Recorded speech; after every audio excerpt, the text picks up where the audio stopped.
Please join me for the Pledge of Allegiance.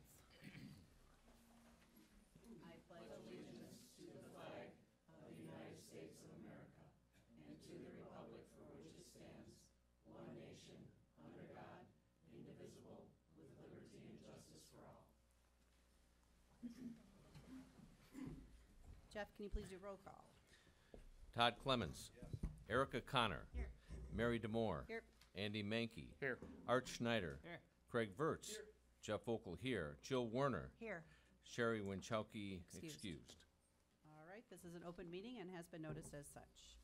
First up, we have citizens' comments. We're going to limit comments to 3 minutes apiece. I will give you a little heads up when you only have 1 minute left, okay? All right, first up is Emma Angeli for the marching band name change.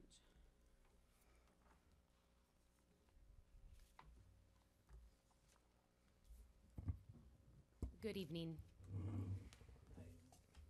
I just have three brief comments to make.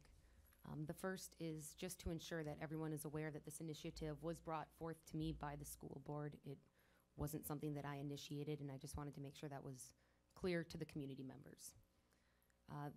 The second is that I wish we had more time to discuss.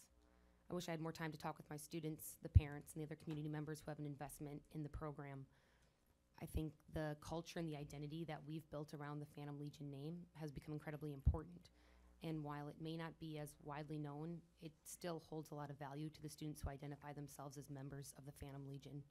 And so to bring this about with little time for discussion or a transition in place without time to really talk with students, it's difficult to move forward on a decision as far as being a director is. And the third point is simply the names that have been brought forth to me are either the McGuanago High School Marching Band or some version of the McGuanago Indian High School Marching Band. And while I understand the discussions that this community went through a few years ago about our mascot and the name, I personally, as an educator, would not want my ensemble to be called the Indian Marching Band. And I think that's simply because as much as some people feel pride and take a lot of ownership and feel that the name is honorable, there are others who feel hurt and feel that it causes divisiveness. And in a classroom, in a student ensemble, we need it to be a place of acceptance where students feel welcome. And so to me, that priority comes first. Whether we remain the Phantom Legion or the McGuanago High School Marching Band, I think we'll do great things. And I think we can build a strong identity. But I ask that we leave the Indian name out of it. Thank you. Thank you. All right, next up we have Clarissa Showalter for the McGuanago High School Band.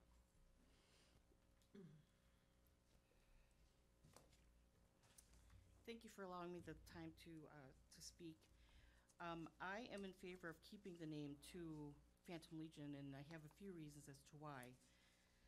As Ms. Angeli had mentioned, back in 2013, there was a controversy of going away from the McGuanago Indian name.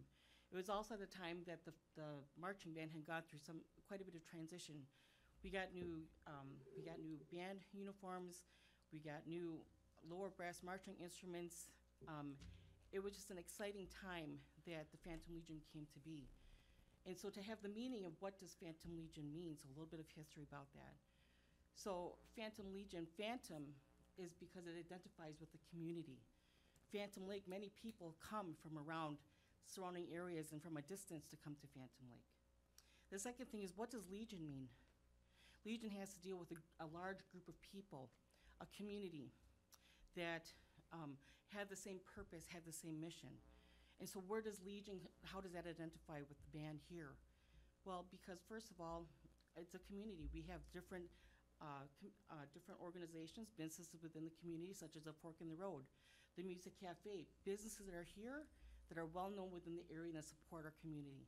Secondly, you have a strong band booster program. That's when this came out to be. Very strong in supporting the kids, just the monies that were raised, etc. I think the name has also come into play. Oh, and it also served as a homage to the different marching bands that we had here in this community, where we had 100+ member marching bands. And the people that were in the group, it's a service to them because they take great pride in themselves as a marching band. So Phantom Legion has become a strong force within the community. And it's nothing that's uncommon. There are several different bands that have different names, such as, I'll just name a few here. We have several marching cardinals. We've got the Chippewa Fall Marching Cardinals. You have the Oak Creek Marching Knights, Germantown Wall of Sound. It's not even connected to a particular mascot, but it's what they represent. And when you hear that name, it just tells you that there's going to be a wall of sound. When you listen to them, dang, that's why they're called the Wall of Sound. And so Phantom Legion definitely represents the community. I think it would be a great disservice at this point in time to remove the name and change it back to something different. We already have things that are already in place, such as Phantom Fest, where we have visiting bands that come from around the state to come and compete and gather. And it's just an incredible experience to be there. And I think if you talk to the students, there's great pride. If you just take a look at the crest that had come into play, I mean, this to me displays confidence. When people talk about the Phantom Legion of Mukwonago, you could say Mukwonago High School Band, or would you rather say the Mukwonago High School's Phantom Legion Marching Band? There's pride behind that. And I think your students represent that, and I think they represent the community very well. Thank you. Thank you. Okay, next up, Joshua Saver.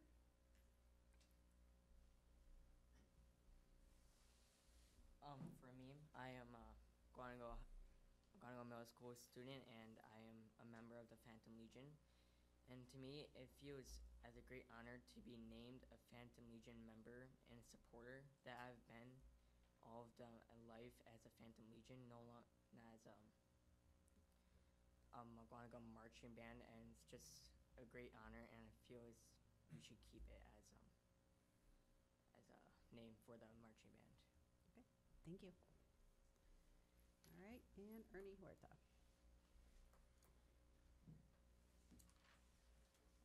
Hi, good evening. Thank you for allowing me to talk. Well, basically regarding the marching band's name, I'm not really gonna say much because some things have been said, and I know there are arguments for and against, and I respect everything.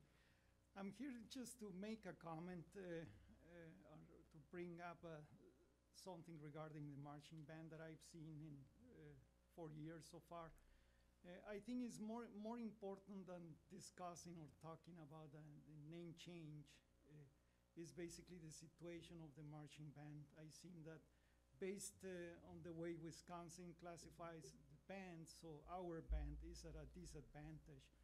And I really believe that if the school were to do more to encourage kids to join the band will have a much better chances to be more competitive, to do a lot better. I have had an opportunity, well, to talk to other bands, other parents, and learn what other bands do in order to increase or to have a much bigger participation. And in reality, as I said, so our band is at a disadvantage with other high schools in their own ranking or in their own classifications, just because our band is small and doesn't have the resources that other similar high schools have in their bands. So I honestly believe that the school board could potentially do more in order to increase or encourage kids to join marching band, to make it more competitive and be a much better overall band. Sometimes it's sad to talk to some of the kids when they go to a competition and they don't do as well as other bands do, and they are like, well, yeah, whatever, that's how we always have done in the past. And it's just sad because, I mean, we have a wonderful high school with amazing resources, amazing people, and all it takes, all the band needs is just have more kids to join the band. And for some, I know budgets are always an issue everywhere, but other bands have the resources, so I don't see why we couldn't do a little bit more to help our band to be a much more competitive band in the way Wisconsin classifies bands. And again, I think we could do a lot more just using our time and resources as a board, as a community in supporting our band rather than just discussing a name change. Thank you. Thank you. All right, is there anyone else for citizens' comments? Okay, yep. Mayor, if I could just point out in everybody's folder tonight that we do have a letter from Sherry Winchowski, who could not make it this evening. And she wanted to weigh in on the Phantom Legion issue, and we also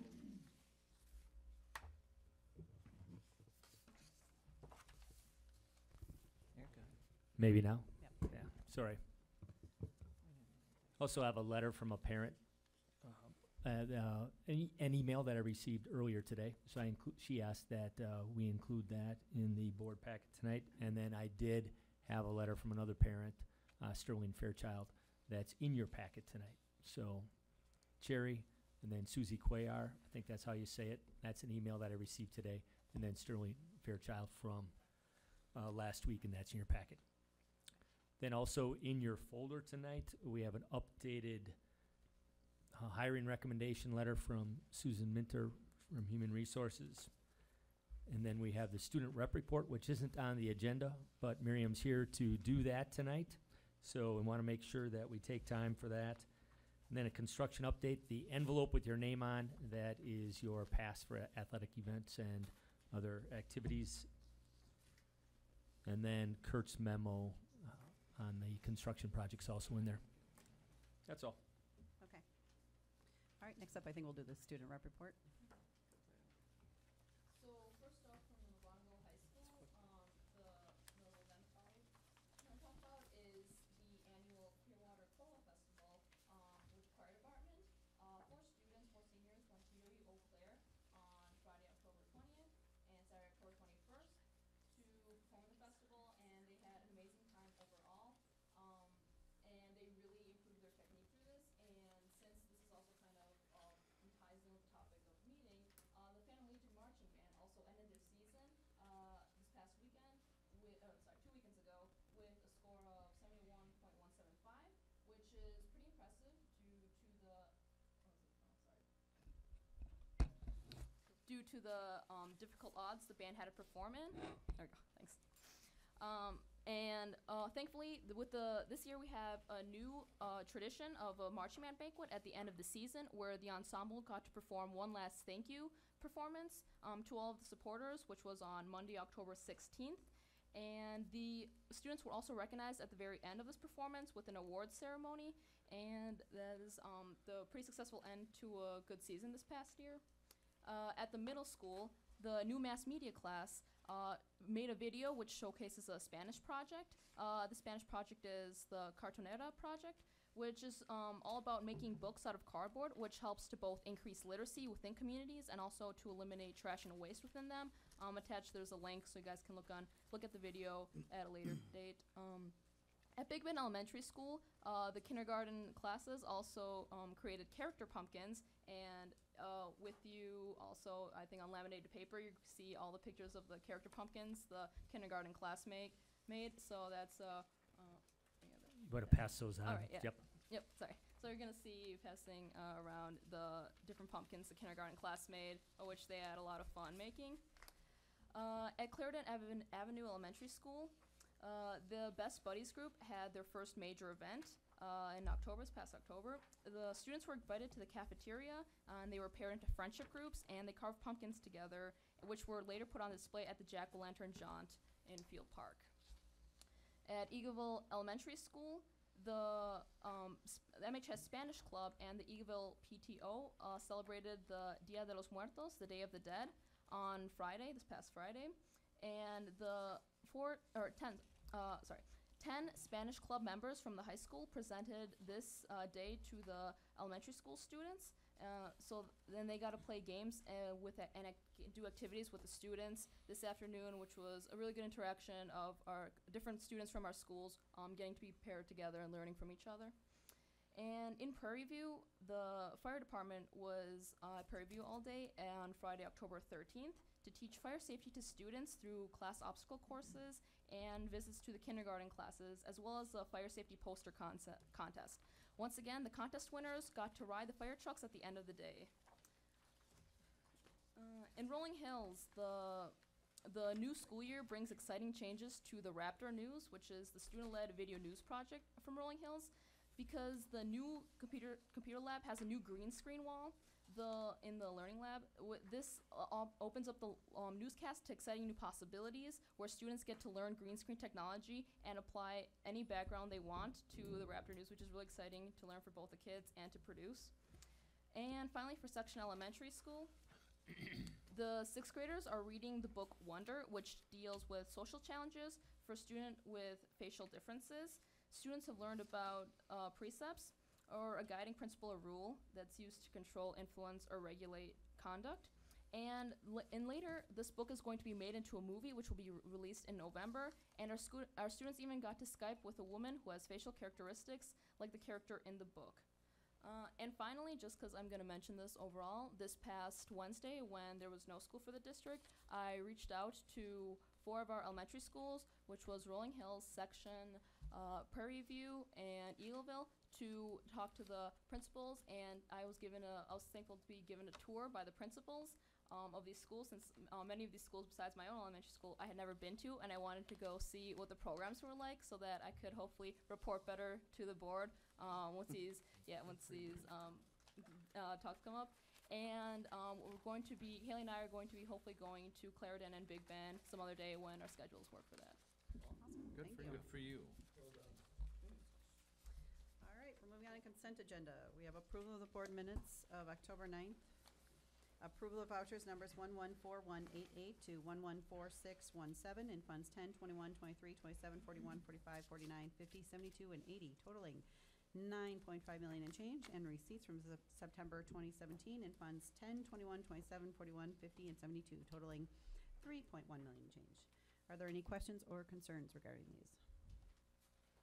All right, hearing none, it's approved by consent. All right, action items. First up is appointments, resignations, and retirements. So we have one resignation tonight. That's Lynette Havelka, Mugwanago High School marketing business teacher. And then we have 2 appointments, part-time hires for Title I, Renee Hansen at Prairie View Elementary and Deborah Regner at Clarendon. Okay, I'll make the motion to approve those. Second. We have a second. Any discussion? All right, all those in favor say aye. Aye. All those opposed, no. All right, motion carries. All right, Mugwanago High School marching band name.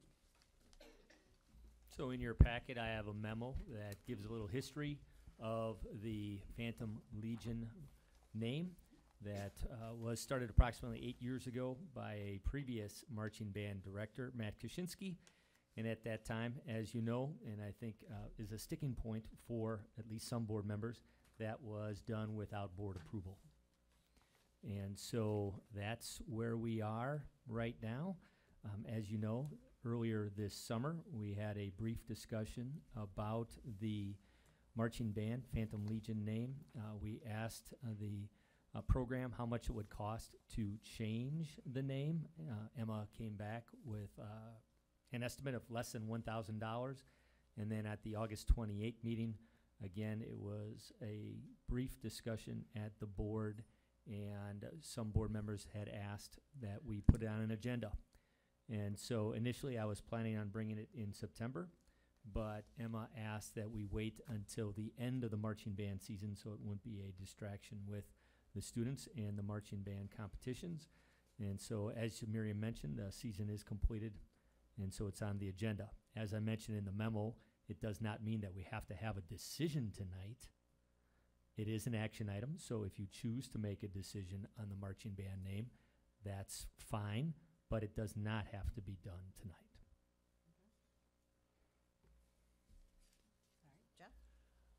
I was interested in hearing from the people that spoke this evening, interested in hearing from Emma, and also reading the letters that we received about this, and I thought they all brought up some good points. My personal opinion at this point, I guess out of respect for Emma and her desire that there be more time given, and the fact that I think the students should be able to weigh in on what they are going to be called themselves, that perhaps this is something that we let a little more time pass for them to decide what they want to do and what their recommendation to us would be. Okay, are you calling for a motion then to table it till I'm a later a meeting? motion to table it for Um, a future date. First, do we have a second on that? I'll second. Okay. Any discussion? Oh, yeah, go ahead. I didn't really hear anything tonight that necessitated more time. It doesn't sound like anybody wants the name changed. I'm not entirely sure why this is on the agenda. This is not something that I personally support, changing the name. I think it almost seems like it was brought up to pick a fight almost, because maybe it wasn't board approval, or because some of us might have a really strong feeling on the Indian name. I like the Indian name as a mascot. That's not something I'm willing to change, but I don't see its place in the marching band name. So I guess I don't, unless we're a split board, I don't, and we might be, that I don't know. I guess I'm looking for a consensus or ideas of what's going on the board. Do we need more time if we're mostly in agreement to let them keep their name? Because I don't know how this came up. I don't know who brought it up, and that's fine. I guess that's where I feel stuck. Erica, I brought it up because I had some taxpayers ask me about it. I think some instruments and the marching legion uniforms were paid for by the board at that time. Is that correct? Correct. So I think that was the problem. If the school district's going to pay for this, shouldn't at least the board be aware of what's going on? Okay. The way it looks in the letters, it looks like we're not doing enough for the band. I'm not buying that a bit. I think that's wrong. I think that if they wanna, if they want us to help increase their numbers, maybe they should ask us. I've never been asked. I'll take it personally, I've never been asked. I think we say it all the time, we're all salesmen of the salespeople for the district, and we'll work hard for the band. Never been asked. So when I see letters that get personal about board members, it's wrong. So if we paid for the equipment, if we paid for the uniform, or the school district paid for this stuff without the board's approval, that's wrong. And if anybody thinks that this is all about a personal vendetta, I'd love for you guys to come up here and sit in the board for a 3-year term. That's all I got. Andy? Yeah, it was before my time, but I'm inclined to agree with the fact that since the board, not the board, the district and the taxpayers paid for stuff that is used by the marching band, and the fact that, it is the McWanago High School Marching Band, I honestly think the name should reflect that of our school district and not of the name that is being used currently. Jill? Well, Jeff made a comment that I think is fair to make sure that we have enough people weigh in. I think we see a trend here so far in what we've seen. And I think that should be separated from your point of, yes, we should be approving funds in the way things are spent going forward, and I think we need to be more cognizant of that. But I don't know that we're going to see much of a different trend of concern that is not in support of leaving it as it is. Okay, point of clarification, the board did approve those funds being used for the band uniforms. Okay. But not the name change, is that correct? Not the name Okay, change. name change. Okay, I That was understand. changed without our Yeah, knowledge. and I think that Sean has identified going forward, we're going to be more inclusive and make sure those things don't happen. So I think in the event of maybe moving along and dealing with other things that we need to spend our time on, that we do leave it as is. Jeff? to Andy's point, and I agree, it should say McQuantico High School. But if we were to keep it as it is, I believe technically, it's the McQuantico High School Phantom Legion Marching Band. So it does say McQuantico High School. The reason I know that is because during their band competition, that's what I announce. And so I think that already is in place. Okay. Andy? If I may. We also have a mascot here, so I guess the Phantom Legion, and I respect everybody that spoke during citizens' comments in regards to the culture that, you feel behind it and the reasoning behind it, but every high school that I see, minus what was pointed out in citizens' comments, I'm not sure why it can't be called the McQuantico High School Indians Marching Band or the McQuantico High School Marching Band. I'm not necessarily sure where the Phantom Legion comes into play from it, and I think from all of our other stuff, and I would like to, and I'm not sure where we do this, if it's another action item, but some point, every one of our sports teams that is district-sponsored should be called the McQuantico Indians basketball team, the McQuantico Indians football team. We have danced around this mascot issue for so long, and I feel that we just need to have a discipline. Here's where we're at. This is our mascot. This is our school. This is how we're going to vote with all our sports teams. The band is a district-sponsored team. It is taxpayer dollars. This is our name. This is where we should go. Miriam? Yeah, sorry, I'm just gonna chime in. Well, as drum major for the Phantom Legion this past year, which is basically the conductor, I kind of took it upon myself this past weekend to get in contact with students, both current and alumni of the program. Overall, 90 people responded to me, and I asked them if they would be opposed to changing the name, or if they wanted the name to be changed, or if they wanted to stay the same. And from my responses of 91 people, I got 70 people who wanted the name to remain the Phantom Legion. I got 12 people who were indifferent to the name change, and only 9 people who wanted to change it. And many of the reasonings I got from these students were similar to some of the citizens' comments today. The majority of the comments were that either some people didn't want it to change, or like they don't really care either way. Some people said, on the indifferent column, said that they're fine with the name as long as it's not the Marching Indians. And some people who wanted to stay the same said that, I have notes.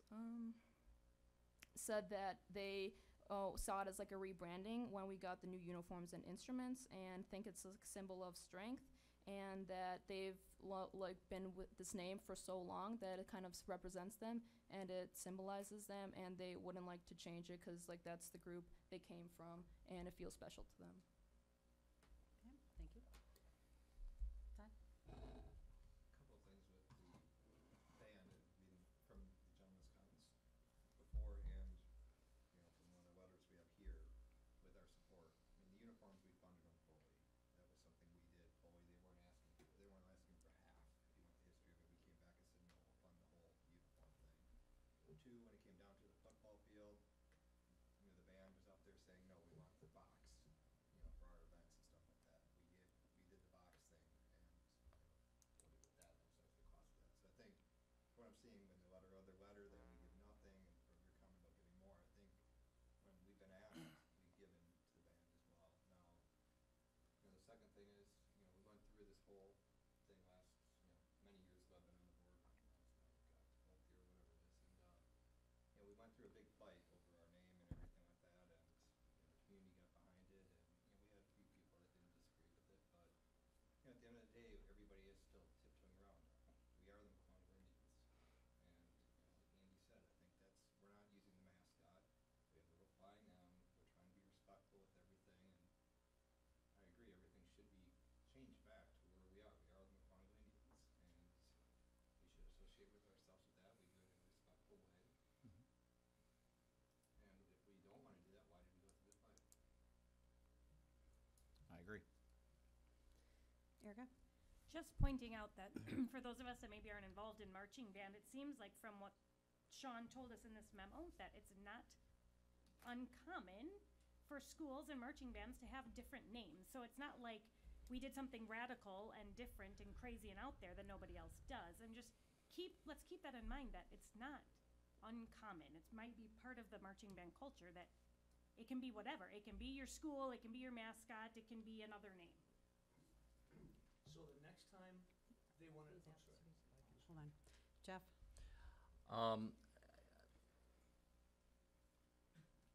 The whole mascot issue had been decided, you're right.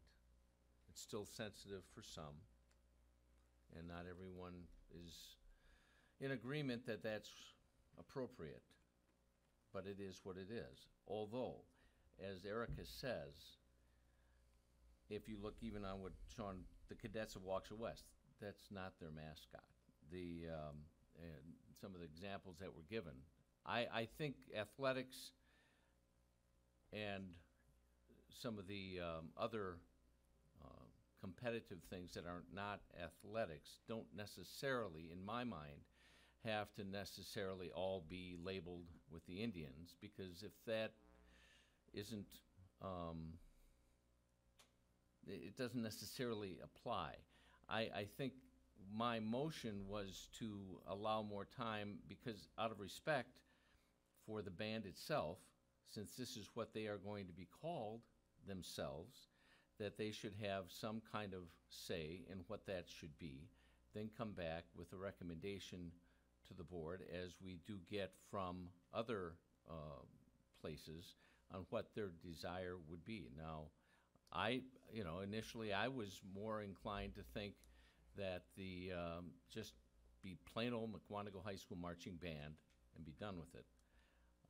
I understand from the arguments that were given by letters and by the people that spoke tonight, the desire to keep it as McWanago High School Phantom Legion Marching Band, and I'm okay with that if we do decide to move forward with something tonight. If you read Mr. Fairchild's letter, there are some implications through some of the various ways people could say things that aren't as, to me, attractive as far as the use of the Indian name that could very well be used. And so I don't think we just should force feed some of this stuff just because we feel very strongly that's what we should do when it's not necessary. And so I still stand by my motion,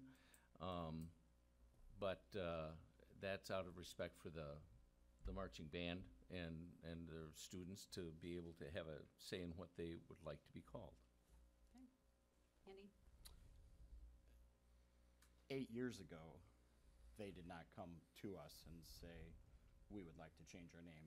What is that, 8 years ago, that they just changed the name without coming to the district? So that was the year before I returned to McWanago High School as principal. I mean, it was the summer Sure. before, and so that would have been 8 years ago, yes. So, And I should add, I'm sorry to interrupt, Andy, I don't think at that time it had any implication as far as Indians or not Right. Indians at that time when they made the change. so the name change was done without board approval, and this is something that, I think we have a lot of respect in the community for our band, and I respect that, and I thank you for that. But in this case, I do believe that our school-sponsored, taxpayer-funded programs within the district should reflect the school. And in this case, it should be the McWanago High School Marching Band, or the McWanago Indians Marching Band, excuse me. And with that, that's where I would support that we do need to make sure that, or change the name. Okay. Art? I would just like to say that I do believe that, I'm all about branding, and the McWanago High School Marching Band, I do believe that's where I fall. I mean, I get the Indians thing one way or the other. I can live with it one way or the other, honestly, with that. But with branding, how I was fighting with the Performing Arts Center. I mean, this is what I do for a living, and it's branding our district. I think McWanago High School Marching Band is important. I do have a lot of pride in the band. I had a daughter in there all 4 years, and I know a lot of you people, and I mean, they're great people. We do need to work on numbers, but that's a whole nother thing. I mean, I'm writing that down. We should put together a committee, and I'd be more than happy to be involved in it and try to find out what other bands do. I watch, because I've coached football for 14 years, I go to those other schools, the Waukesha schools, and I watch Waukesha West. One year their mascot, the Goofy whatever it is, flipped his head back and played an instrument. There's cheerleaders, there are pom and dance girls, and there's football players in those bands. And there's various bands that have that going on. Why can they accommodate the football players, the cheerleaders, the pom and dance, the mascot into their band to grow their numbers, and we don't seem to, we always try to separate the band, and I don't, it seems to be something done from the past, consciously, that the kids are separated from the other kids. I've talked with our AD, I've made sure that those band member kids have the same opportunities as the other kids when it comes to the powder puff game, the bonfire. I don't want those kids taken out practicing. I could care less about the practice because I want those kids to be part of the school. And that is what this whole thing, to me, is about. I like the little logo with the Fast M and the nice hat of those beautiful uniforms that we have. I don't like the Phantom Legion on that. I like that Fast M that I saw all before I just saw the Phantom Legion logo, because I believe including those kids into our school in every opportunity is the most important thing to me, and that's how you build those numbers. That's how they respect each other. That's how they cheer on those band members just as much as they cheer on the pom and dance or the football team or whoever. And I like the Mukwonago High School Marching Band, and for the reasons of branding as well as including those kids more into our school. So that's how I feel. Right, I guess I am on the vision of we are one school. And there is a lot of, like Art was saying, there's this group, and they're going to call this, and we don't participate with them because even with drama, musicals, and the kids in the drama, they don't want to participate together. This is one school. They're all part of it. And they need to feel as a unit. And right now, it doesn't feel like they're unified. I think I can let go of the Indians, although we're the Indians. We're the Mukwonago High School Indians. That's the mascot. That's been that way for so many years, since John McAdams went there and fought for it. This was a proud tradition in this community. There used to be at Field Park, they would come and put on a ceremony, an Indian ceremony, and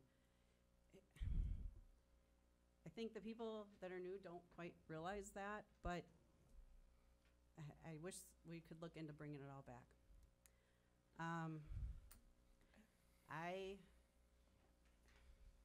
I would like it to be called the Mukwonago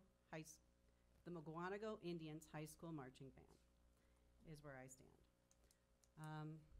But right now, if everybody's done talking, we have a motion on the table to table this for what meeting, the November meeting, November meeting.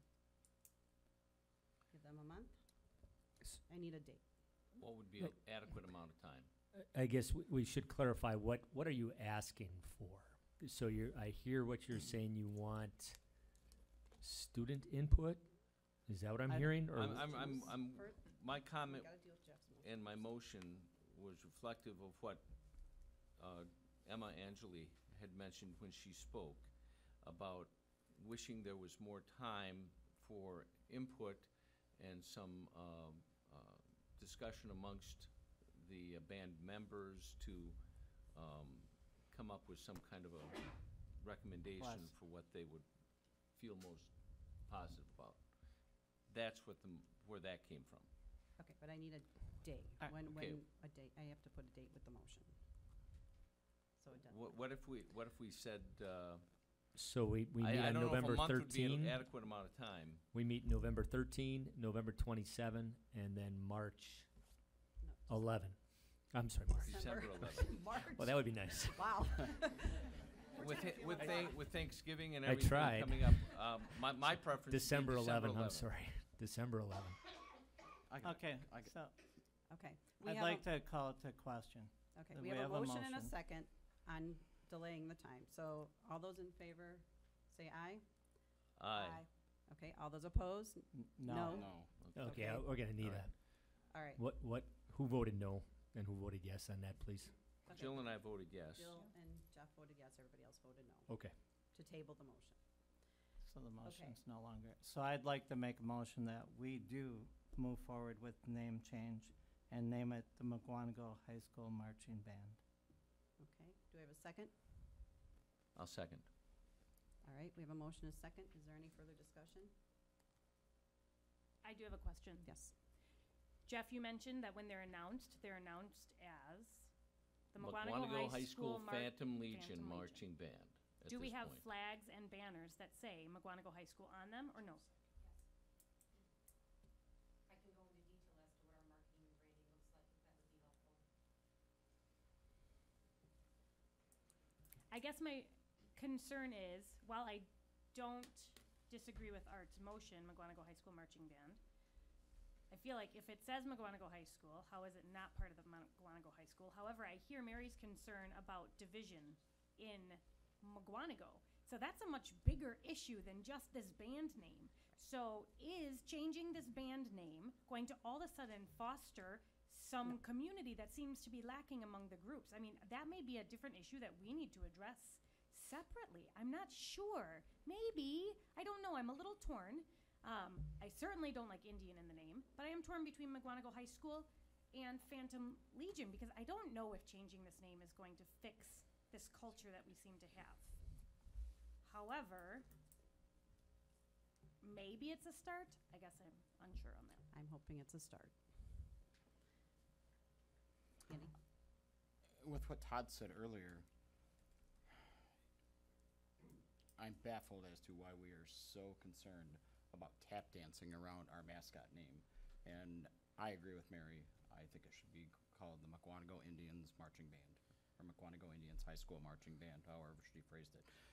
It is our mascot. It is what we are. It is what we are branded. It is what our community knows us as. It is what our students come into the schools as. So, to your point, our branding is important. This is what's in our end zone on our multi-sport turf field. It's in our high schools. It's in our schools. And everything about it is who we are. And I think if we're going to have it, and we fought very hard several years back to keep our mascot name. So to sit there and dismiss it because we don't want to use it, I think that's wrong. Jeff? I struggle with this only because my personal bias is that I wish our mascot name would change. I don't think that where we're at right now, for what we're specifically talking about right now, is the forum for that. So we're talking about the band name. Tap dancing around that, I mean, there's a lot of societal reasons why I believe there should be concern about it. It is what it is, as I said before, but I don't think necessarily that it's incumbent upon us to feel that we have to jam this through in every single thing that we do, if that's not the general,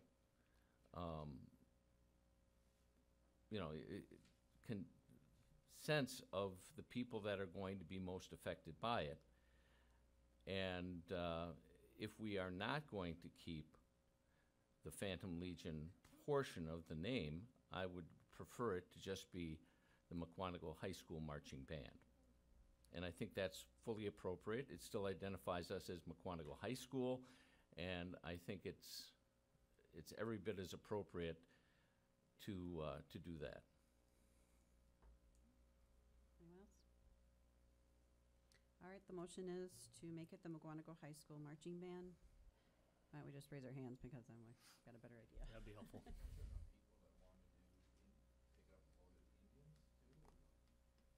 you want to make the motion?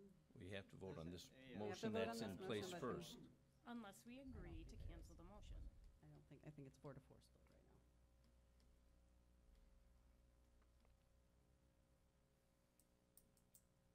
So you have to ask yourself, are you comfortable being the McWanago High School Marching Band? Well, what I see is a 4-4 split, which means the motion is denied. And if all motions are denied, then where do we sit? Then the name stays. Then the name Well, stays. the process should go forward here. Yes. We Oh, shouldn't discuss what, I mean, I'm just showing what, yeah. If I can make another comment, Sean, in his memo, does mention, so if we were to go along this line of everything should be McWanago Indian High School, which I would like to clarify, on my very first board meeting, we were voting on the turf and what the end zone was gonna say. And I voted for Indians on that end zone. So you can sit there if you don't know me and think I am anti-Indian mascot. I'm not. I became very unpopular on my very first meeting with some board members, and it wasn't pleasant. I still like you. Thank you, Art, for liking me anyway. But what I'm saying is, the debate team, are we gonna call them the McWanago High School Indian Debate Team? Are we gonna call them the McWanago Indian Players? Are we gonna call them the McWanago Indian whatever? Does Indian, a sports kind of mascot, have a place in the fine arts? This is my question to you. So if we're gonna try to make this blank statement of from now on, everything says McWanago Indian, blah, blah, blah, blah, blah, is that appropriate? No. And I guess my point is saying, I don't think it's appropriate, although I am pro-Indian mascot. So I think we need to balance everything the same, equal all the time. Equal isn't always fair, you guys. And I think we need to keep that distinction there. Miriam? As a member and team captain of the debate team as well, we are the McWanago debate team, and the way like the names are given in a tournament, no school has their mascot in it. It's just the name of the school. So for us, it'd be McWanago, and with the letters of the two last names of the team members going together, since it's a 2 versus 2 debate. So this past weekend when I was at a debate, it was McWanago HG because my last name Huerta, and then the last name of my partner, which was Gibson. And every school does that. So like Reagan IB, and then the last two names, or like the last two letters of the last names of the kids debating. So that's how we brand ourselves there, basically. All right, Andy? Nothing? Okay. We have the motion to make it a McGonigal High School marching band. All those in favor, say aye, or raise your hand. I'll just say it. Oh, and we're still full. So Nope. we have the other. we have 4 yes on the 4 motion to yes. make it McGonigal High School Marching Band. Got it? And 4 no. Or Well- 4, oh, those opposed? Those What are we- opposed to the McGonigal High School marching, the calling it. We're The eliminating. motion you're saying- is to yeah, make it the clarify. McGonigal High School marching band. If it doesn't If it pass, fails, it goes back to the Legion. we can make another motion if you'd like. If someone wants to make another motion. I'm gonna, And if it doesn't, but if they both fail, then it remains the Phantom Legion. I agree, I kinda agree with Art and Erica a little bit on this whole thing, okay? I do. If there needs to be a bigger sense of community about this, yes, I'm a hardliner. Yes, I think I know the people of this district very well. I've lived here my whole life. Do I try to speak for the people in this district? Absolutely. Is there some common ground here?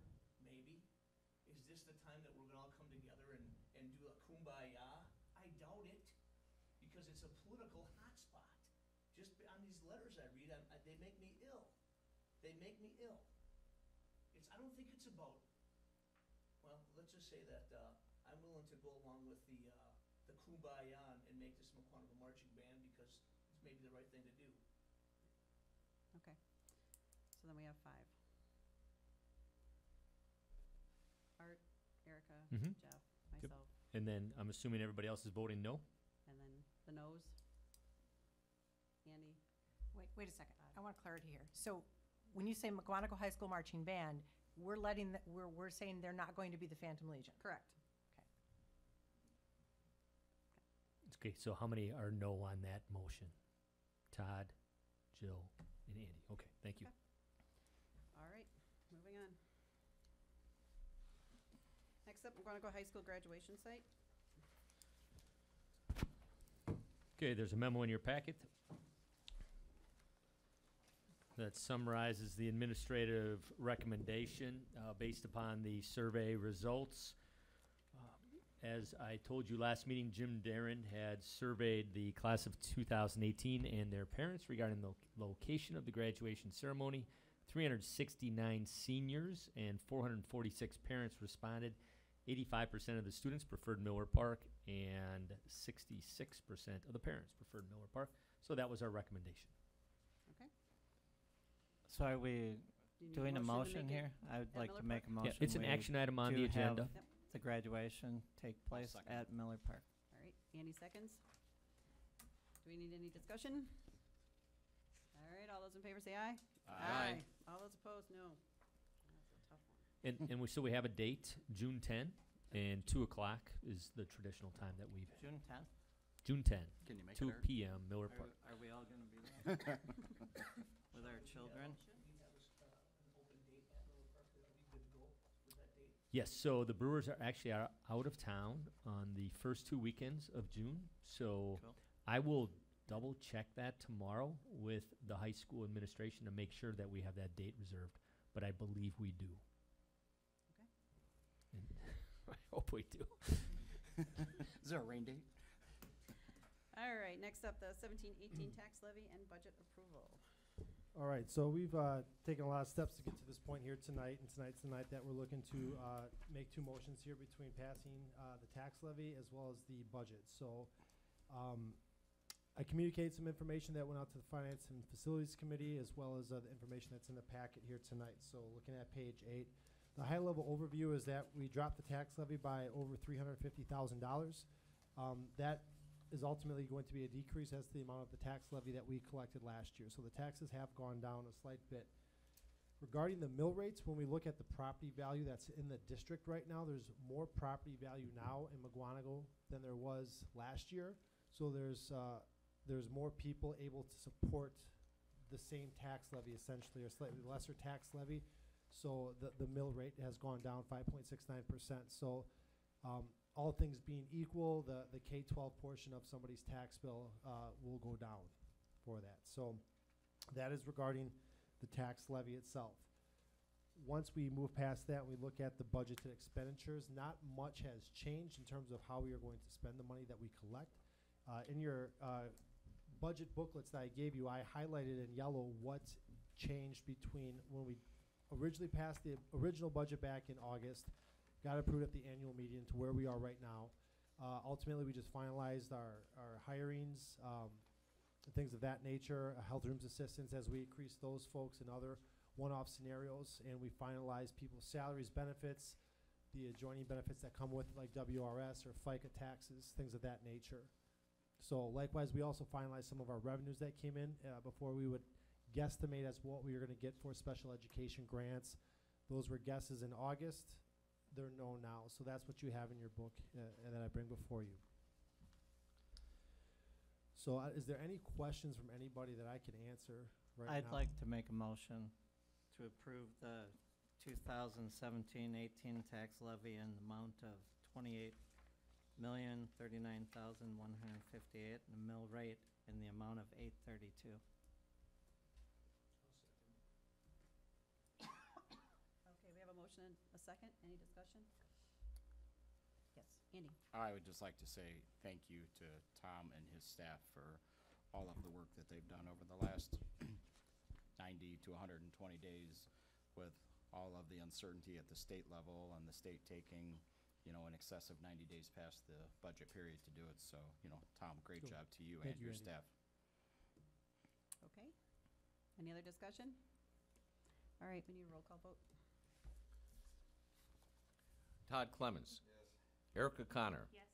Mary Demore. Yes. Andy Mankey. Yes. Art Schneider. Yes. Craig Verts. Yes. Jeff Vogel, yes. Jill Werner. Yes. Cherry Winchowski, excused. That's it?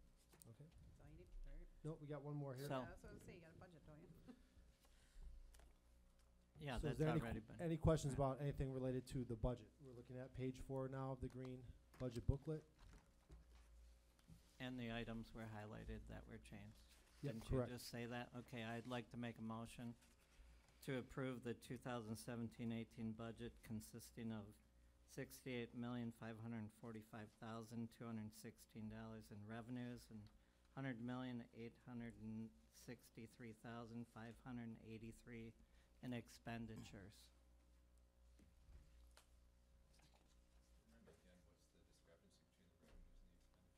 We're spending the remainder of Fund Do we have that? 49 at the high school, so that's, yeah. Was If you take a look there on the Fund 49 line item, we will make 257,000 in interest, and then we will spend 30.4 million along the way. So yeah, we're definitely spending more than we're making, but that was a part of the plan. Okay. Right, Kurt? All right. Do you have a motion on it? Yes, Art there made a was the motion. But we need to- Is there a Just a second? I'll make the So we- second. Okay. All right. All those, well, let's roll call. Todd Clemens. Erica Connor. Yes. Mary Demore. Yes. Andy Mankey. Yes. Art Schneider. Yes. Craig Verts. Yes. Jeff Vogel, yes. Jill Werner. Yes. Cherry Winchowski, excused. All right, on to committee reports. First up is Finance and Facilities Committee, Buildings and Grounds update. Okay, so Brian Groshek's here tonight to give us a presentation. While they're setting up, Craig got an answer to your question regarding Miller Park. I texted Lou Puella, and we do have it reserved.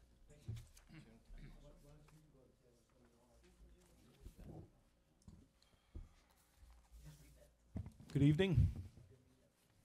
Good evening. So I put together a short presentation highlighting a little bit of what Buildings and Grounds has been up to. So here's our logo that Kurt made.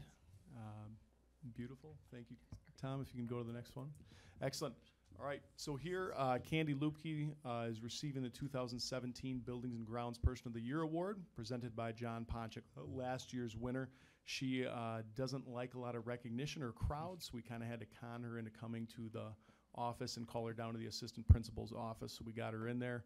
She got a big round of applause, and it was a nice day for her. Candy puts in a lot of time at that high school, including most Saturdays to support all the extracurricular activities, and definitely well-deserving. So it was a nice day to recognize her for her efforts. She is great.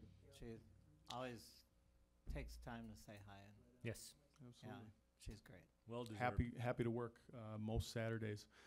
So before I get into the pictures here, as some of you might know, this last year we had a big deal in making Andy Wegner over at Big Bend Elementary School, the building manager and our energy manager for the district.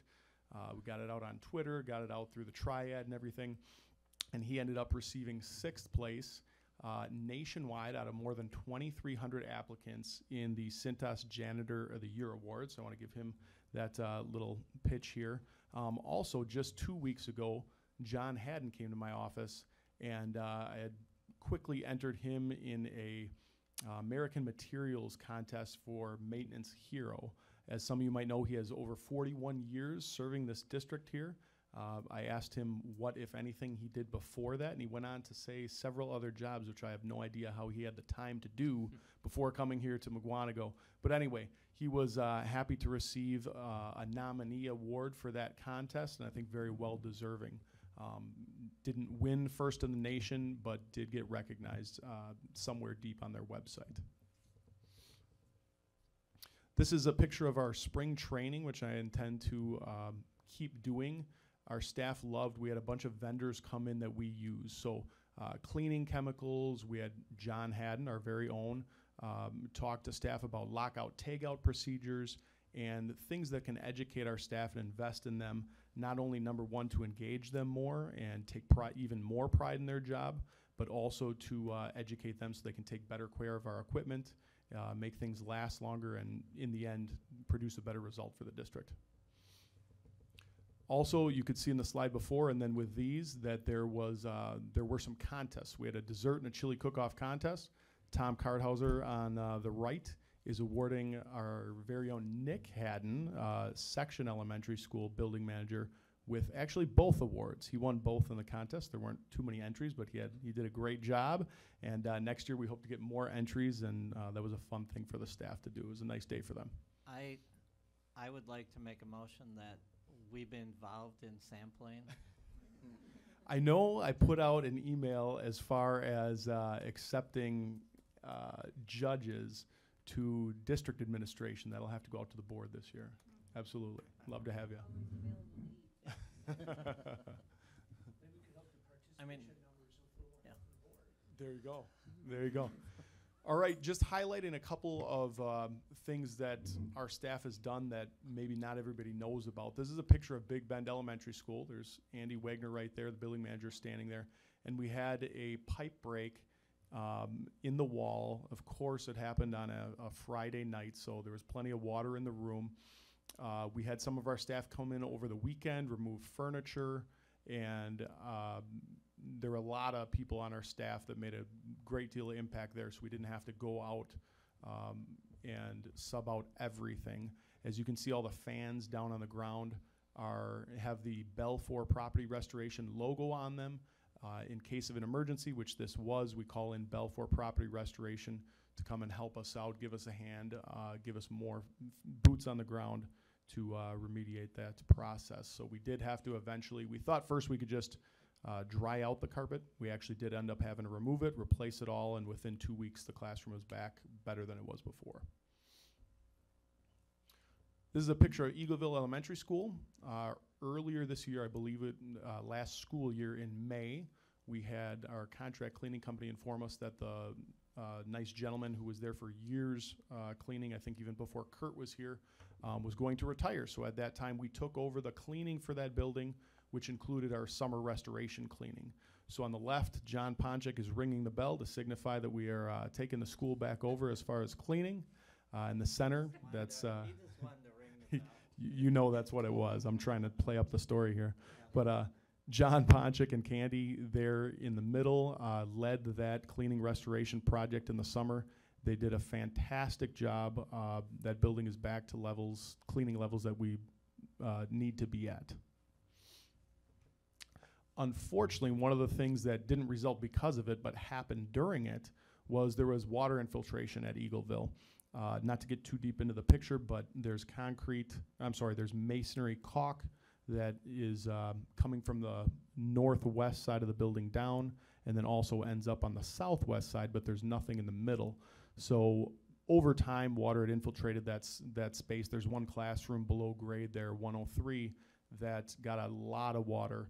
Right after 4th of July, I believe it was July 7th, I believe it was a Monday or a Tuesday night, and it resulted in the wall being saturated, the carpet being saturated, and luckily our staff was there cleaning the building to notice this so we could take care of the problem. Following slide shows you a little bit of what we did to fix the problem so it hopefully never happens again. So I had a conversation with Kurt, and we walked the site, and rather than just patching it up and putting it back to the way it was, what we actually did was build up an asphalt swale with our contractor, and instead of there being a step off of about 3 to 4 inches in the back of the school now, there is no step. So we brought that asphalt up, made a swale away from the building, so even if we do get water coming down towards the building, it'll be diverted and not come into that classroom ever again. The drain there on the right-hand slide is a picture of a drain that used to empty right out on the pavement and go down towards the steps, which resulted in icy conditions in the winter. We solved that by excavating, placing a drain there, which goes all the way out to the culvert, which you'll see in the next slide. So right there on the left, you can see the drain emptying out in the culvert, taking that water away from the building, which is what we always want to do. And then there's a contractor there putting back together the wall in that classroom 103 after everything got removed that was saturated and wet. So the whole wall had to be cut about 4 feet up, replaced after it was dried out, and all the carpet disposed of and replaced as well. I wish I had an after picture of that for you. Here's more pictures from Eagleville Elementary School, just kind of highlighting what we did to repair the work there at the back of the school. Some more pictures. Also here, one of the nice things was that we got to bring our staff in. Luckily, this wasn't in August, it was in July. So some of our staff, to keep the cost down, were the painters and did a little bit of light electrical work and carpentry as well. Here's some LED lighting upgrades at Big Bend Elementary School. We get focused on energy credits for this, which is always nice to offset some of the initial cost to the district. And this is the way we want to go, because over time, even though the cost of the lighting fixtures we're going to pay for up front, in the end, it's going to make us more green as a school district, use less electricity, and in the end, actually save dollars and keep them in the classroom. So that's something that we're dedicated to doing from here on out. And when we replace lighting fixtures, it will be with LEDs. It's a little bit of pavement work district-wide just to improve safety. On the left-hand side, we have Rolling Hills Elementary, who asked for a sidewalk to be put into their playground so their kids didn't have to go through muddy conditions over there. In the middle, it's a little bit far away, but anybody who's been to Parkview Middle School lately knows that there is some island there to encourage people to turn to the right rather than go straight through and cause dangerous traffic conditions there. We have new arrows and lanes pointed for the exits, which I've been told helps with traffic exiting onto NN. Also, there are a few fitness trails put in actually this last year by the Buildings and Grounds staff. On the left-hand side there, you can see they're using an auger to dig the holes to place the fitness trail posts and signs over at Clarendon Avenue Elementary School. We also did something for their neighbors right next door here at Parkview, as well as Section Elementary School. We had some basketball hoops put in with a contractor of ours over at Prairie View, as well as they put in, with district staff support, a brand new play structure over there. That, if you haven't seen that, that is an excellent structure. Is that the end? Okay. That's the end of the slideshow. Thank you. Thanks, Brian. Anyone have a question for Brian? Nice job. Right, we have a great group of guys, and men and women do a nice job. Thanks, Brian. Who's Brian? So Kurt's here to talk about the referendum project. And there is a memo. It is in your packet, and it is also in your folder. And I sent it to you via email. So I think we got it. You got it. All right, the second floor east half has been occupied. Today was our first day of classes up there. I was actually over at teachers' conferences today and talked to a few of the staff members that were in their rooms, and they're excited about their new space. So overall, we've been getting very good feedback from staff that have moved into their new classrooms.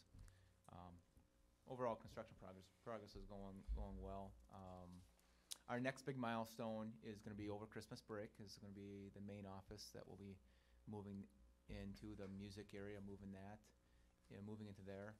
Auditorium isn't going to be at that point in time. The auditorium is going to take a little bit more. The actual performing arts area, that'll be closer to March, I believe. But the areas around it will be ready for Christmas, or right after Christmas break. So that includes the band, the orchestra, and the choir rooms. Those will be ready for students and staff on January 2nd. Right, yep. The other update I want to provide is follow up from the fire department discussion that we had a couple meetings ago.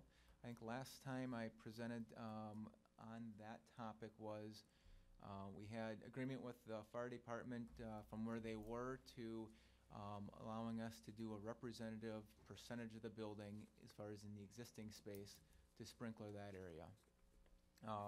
One of the things that we left, I said that after our meeting is we just wanted to make sure that the situation that we were put in doesn't happen again to us or anybody else in the village. They provided, the fire chief provided a letter to us with an apology, and then also outlines the steps, so it was clear going forward what we should be doing. When I got that letter, there were some clarifications that I requested, so I sent it back with some questions. One of the major pieces in that letter that caused concern, a great concern, was at the bottom where they agreed that we can proceed based on the representative percentage of the building to sprinkler. The bottom last sentence was, at any point in the future, if we do renovation or a building permit is needed for the high school, we would be triggered into sprinkling the whole building. Well, that obviously would be a big challenge and a hindrance on the high school. So continued discussions with them, and they've been, it's been multiple discussions, and I appreciate that their willingness to flex a little bit. And I think where we're at now with what they came back with the revised letter is much more reasonable.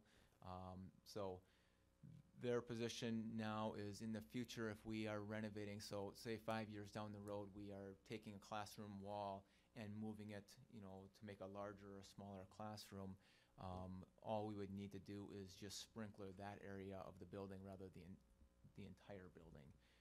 So much more reasonable and attainable. So that was good that we got that from them. So I feel from that aspect, we know where they stand. Really, what I want to talk about and present is now that they've stated where their position's at, and we've worked so hard to get them to that position, does it make sense to sprinkler the building now? And the reason I say that is, ties into my next part is the budget piece. With where we are at, we are very fortunate with our budget for the project. We are under budget right now. We have been able to accomplish all the priorities with the project. Does it make sense? And as I weigh the pros and cons, and trust me, it's not a clear-cut answer. That's why I want to bring this up and kind of tell you where I'm sitting and kind of the process that I went through to kind of come up with this recommendation of let's just sprinkler the building and be done with it and not have to worry about it in the future if we do a renovation or whatever else. It is an area where we can bid it out, and that was one concern. I didn't want to just have a change order to the sprinkler contractor. It's this area that we would bid out. In fact, I've started those wheels in motion as far as getting competitive pricing for the rest of the building. And then, like I said, with the budget of where we're at, we could accomplish this as part of this project. Whereas if we said, no, we're not going to do it, and we do something down the road and decide to do it later on, it'd be a challenge to come up with a $1.3 million price tag for that. So it is, like I said, we are having to do 100,000 square feet of the building as part of what we've agreed, what the fire department's requiring. It's just a matter of, do we do the remaining 2/3 of the building? If we did proceed and continue with going on, we can get it all designed so when we do the work this next summer, that any additional work that we're doing renovated space would be, we could get that design in there. The most challenging part for me is the 16 or so classrooms we've already done. We'd have to go back into those classrooms, but with the ceiling clearances in there, it's not a major deal to go back in there. But what that would look like if we proceeded that way, what it look like is the building would be 100% sprinklered, both the new construction and the existing area. When we first started this project, it was a topic of discussion. We talked about at the board, do we want to sprinkler the building or not sprinkler the building? And at that time, it was only if we have to, right? And I think the reasoning for that was because there was greater priorities that the money wanted to be spent on. Now we have the fortune of being able to look back and say, okay, those priorities are completed, and we're able to accomplish those. In fact, we're able to complete some additional ones, which I'll talk more about the other projects that we'll be able to tackle if we so desire. You know, when you think fire protection, often it's safety is what you think about as well, and that's certainly a component of it. But it's also a fact that there hasn't been a death in a school from a fire in documented in well over 20 years. The last major fire that caused death was in 1958. So, you know, the practices that we go through as far as drills and practice, the results of that are very, very much evident that buildings are safe with the fire alarm systems that we have. So it's a component of it, but take it in perspective, I guess. It's also a property thing as well. You know, so I reached out to our insurance carrier, you know, what type of discounts. There's not major discounts that we're talking that's gonna. I'm not going to try justifying my recommendation by saying we're going to make that up in insurance cost. So really my primary reason and how I came to the conclusion of saying I think that's the best direction to go is, one, we've accomplished what we set out to as far as the priorities of the overall referendum project. We're going to talk about some other projects that we would like to do that we as we designed the project, we said these would be nice to do, but let's not make this project go over budget, so we kind of put those off to the side.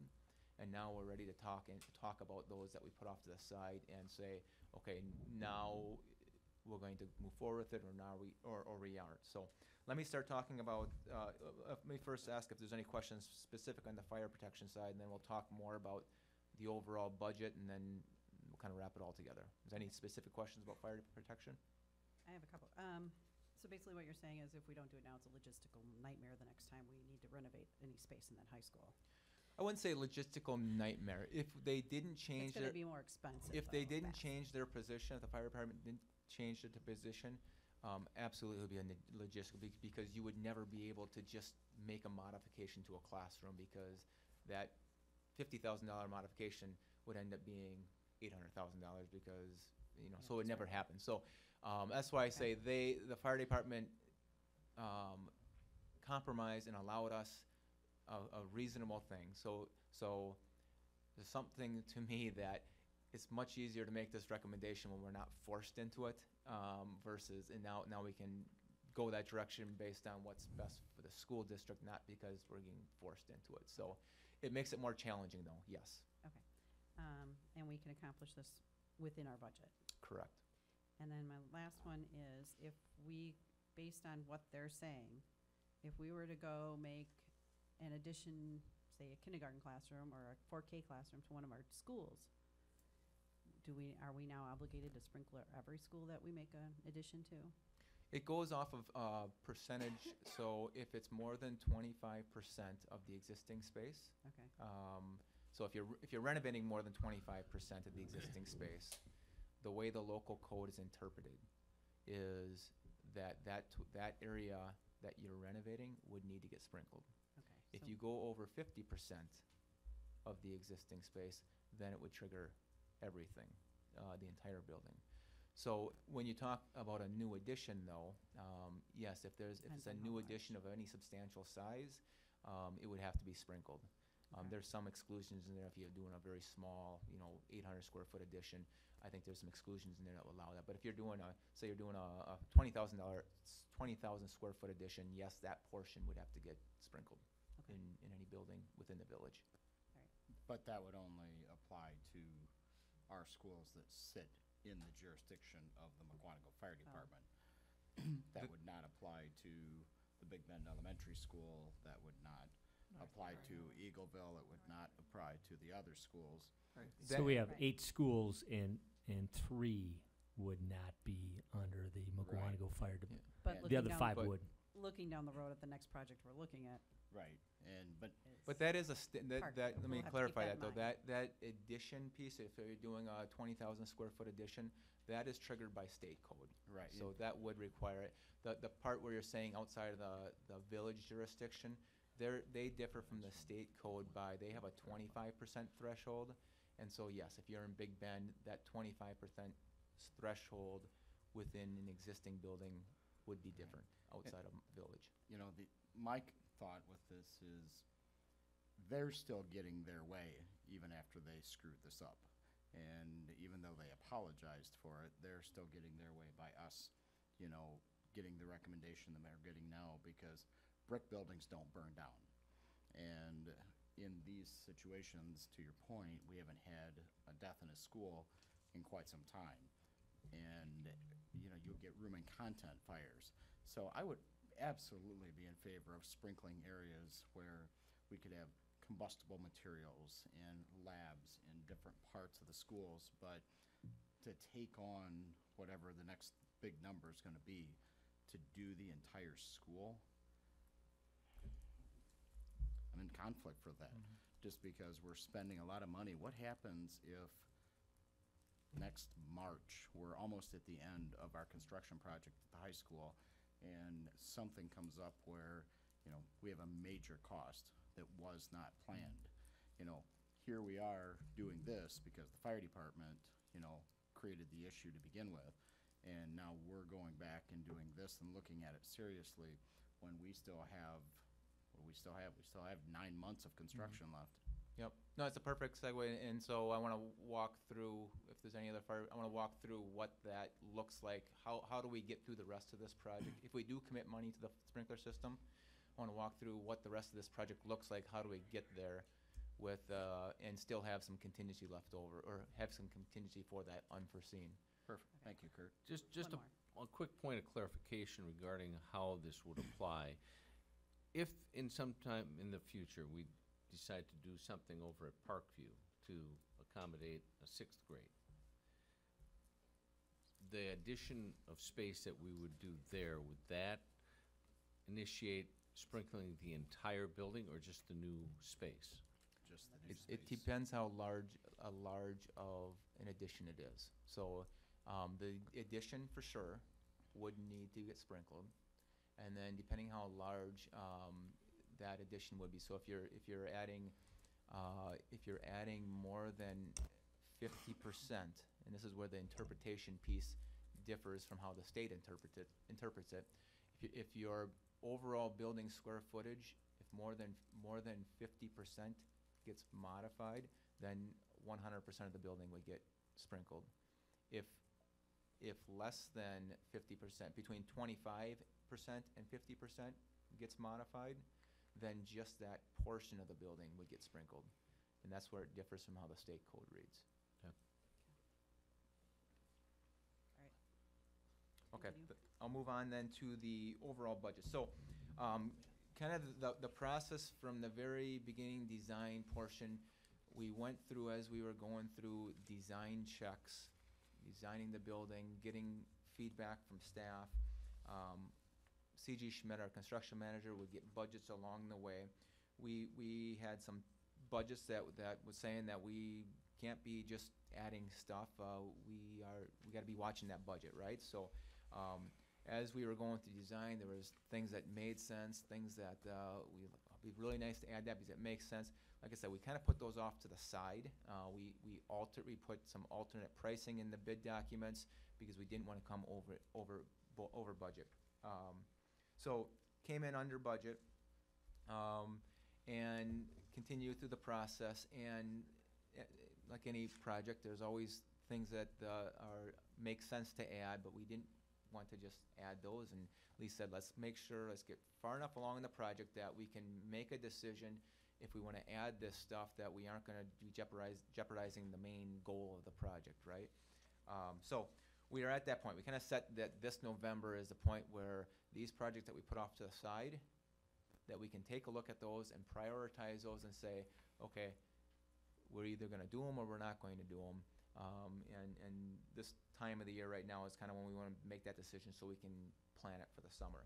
So the projects that we've identified as priorities that we'd like to, that we're suggesting that we would add into the scope is the first one is on the 2nd floor. We renovated that center core classrooms. Well, the outer core classrooms on the north and the south, of those were built at the same time, the 1970s time period. But the reason we didn't touch those was those, when you walked in those spaces, they just felt better, like better spaces compared to the inner ones, primarily because they had exterior natural light coming in.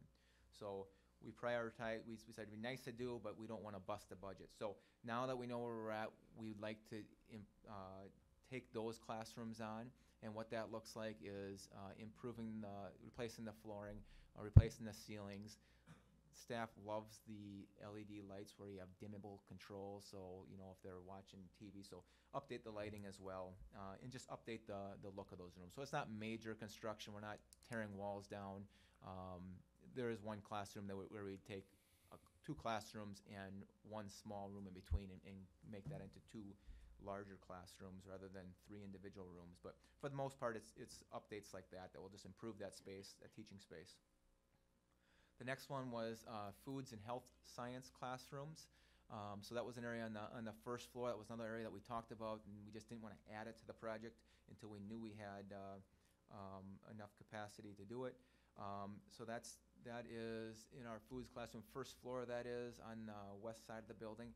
Just making that space feel and look more like a commercial kitchen, which is what we're trying to prep our students for. Improving that layout, and then also a health science classroom, which is right next to that.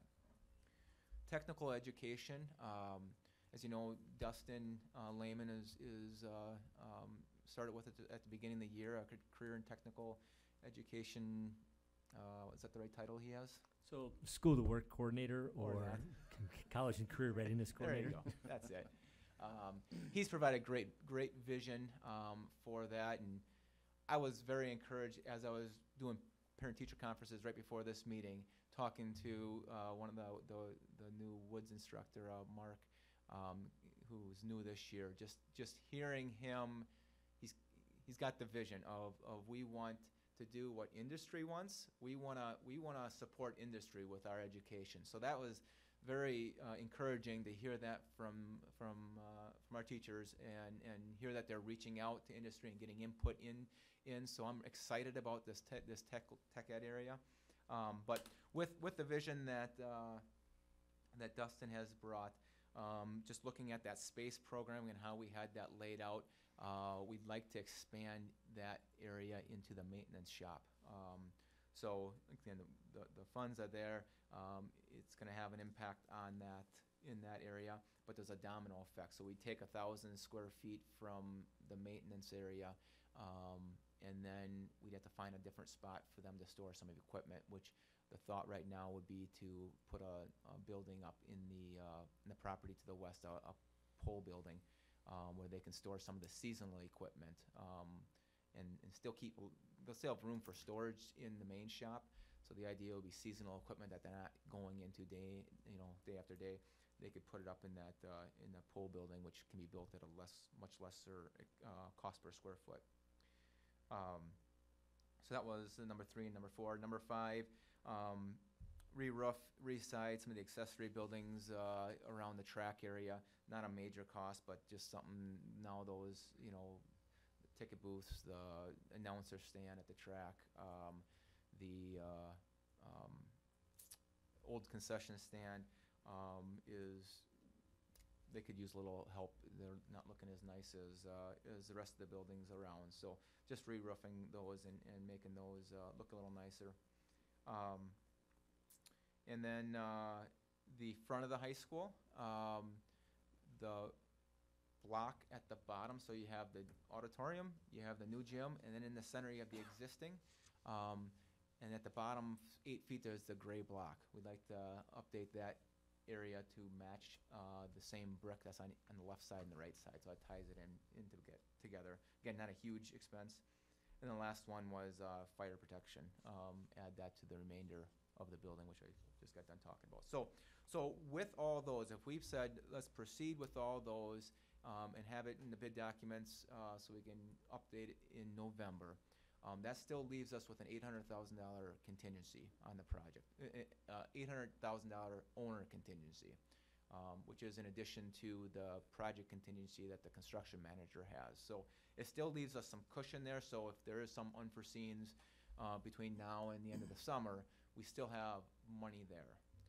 The thought process and the strategy with that owner contingency then is we have some additional projects yet that doesn't need a decision right now, but our priorities that have been identified kind of been put in that off to the side here, and we've been tracking them. And these next ones that I'll go through are not ones that we would commit anything to until we get pretty much completed with the project. And that one, the list I have for that was potentially putting solar on the gym roof. If you remember, at the very early design, we talked about some sustainable type projects for the high school. Solar was one of them that was brought up by the board. Back then, my response, and it's the same as today's, I think it makes a lot of sense for many reasons, but for me personally, I think the financial component is what would be the major driver.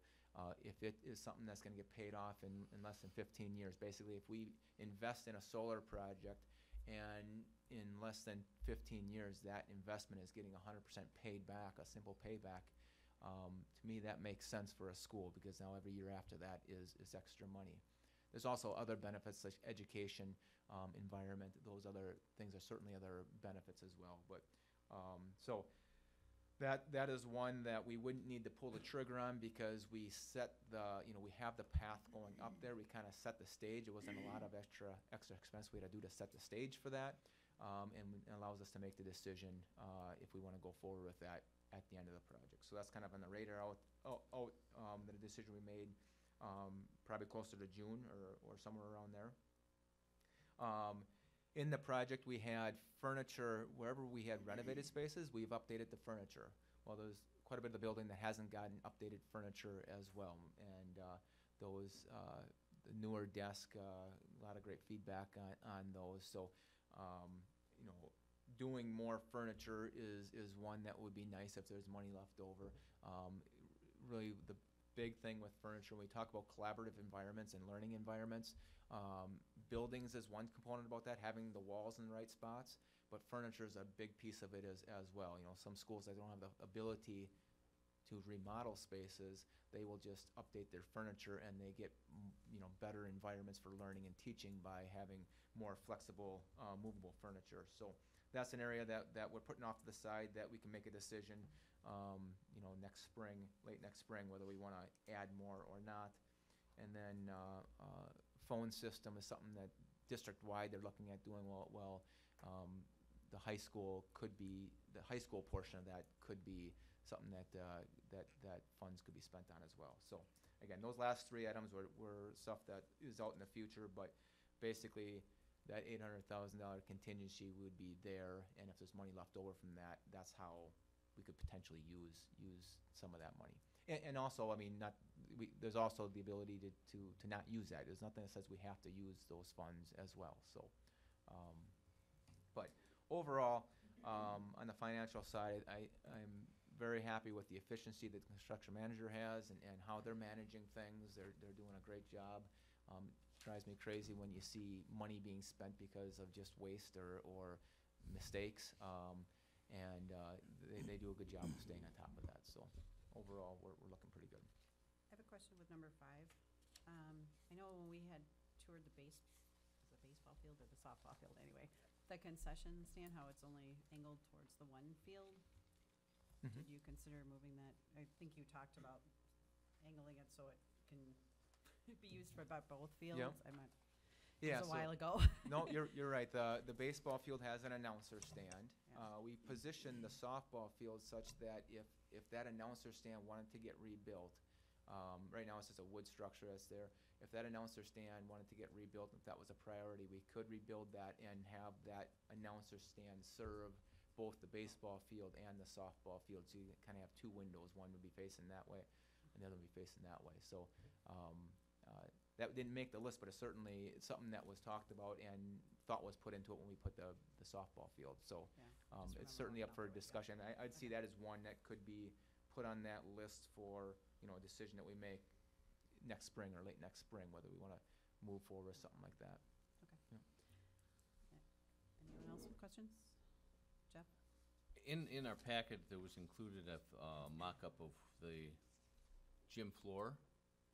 Yes. So I included that. That's Okay. for me. Okay. So let's not blame Kurt. All right. So I thought we might as well have that discussion tonight too. So I know that there were some hard feelings when and maybe hard feelings, there was some discussion at the board level about the football field, including McGuanago Indians, or Indians in particular, in one of the end zones. And so this is the current design for the basketball court, the main basketball court in the new gym. So, thought this was appropriate to discuss tonight. So any concerns or? Can I make a motion to approve it? We're not making a motion. We haven't, we just haven't get a- done motions on, and I don't think we want to get board approval for every decision that Kurt and I make, and Jim Darren and others make on classrooms and furniture and all that It stuff. looks You don't wanna fine. do that, Just do but, it. but I knew that this was one that's more emotional than other decisions that we make. No, it's The color of the carpet. So, Basically, we'll just need a consensus of the board to I, move forward. May I I'm just say looking for a something? consensus, yes. May I Okay, s- yes. Okay. Okay. And I recognize going into this that I'm likely to be in the minority on this. And no longer are. And so, I'm talking, Art. And so, I just wanted to express an opinion. I appreciate the fact that at one end we have McGuanago, the other hand we have Indians. But if we recall back when we painted the gym, we made a conscious decision at that time to paint over the very large signage that said, "This is Indian country," and we replaced that with a sign basically saying the same thing. I guess that particular thing for me is something that I don't understand the point of it, and it's not something that I would be in favor of, and I would prefer if it was just left blank. And I guess I don't understand why we feel such a need to have to do that.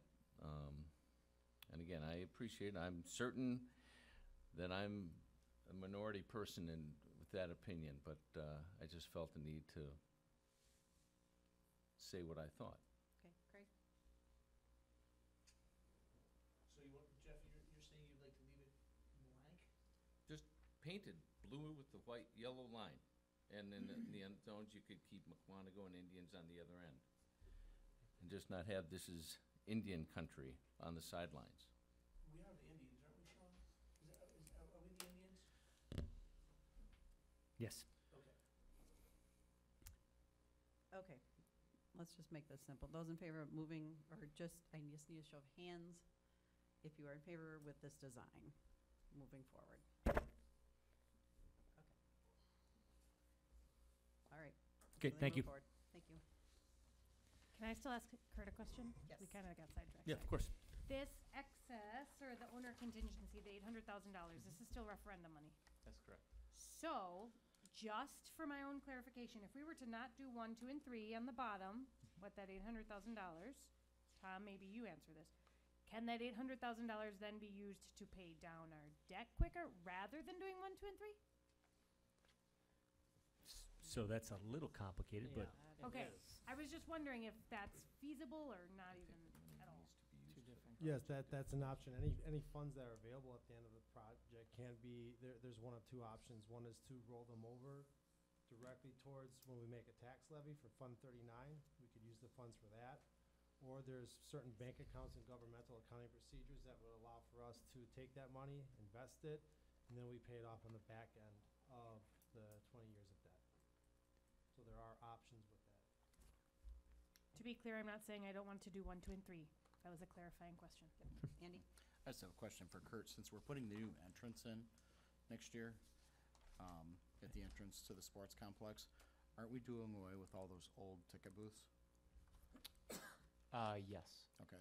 The old wooden shacks, yeah. Right, so yeah, those are we're not being gonna done. need to re-roof That's those, correct. like you said in there, so those are Right. just gonna be abandoned, so. Right. And the old concession stand. Yeah, is- that being should just hauled out. be gone. The old concession stand on the south side, the desire from Andy and just discussing that desire to take that Key Club concession stand is to take the front portion, say the front 10 feet, and allow it still to be a concession stand with just one window, and the rest of that to be a storage area for tennis. I think tennis is what they were thinking. So really what that would include, so that was one of the items that, where I say re-siding, re-roofing, it would be taking all the windows that don't look real good, taking the roof that's barely left on it, and the siding, and getting that to match the rest of the buildings, color-wise and material-wise.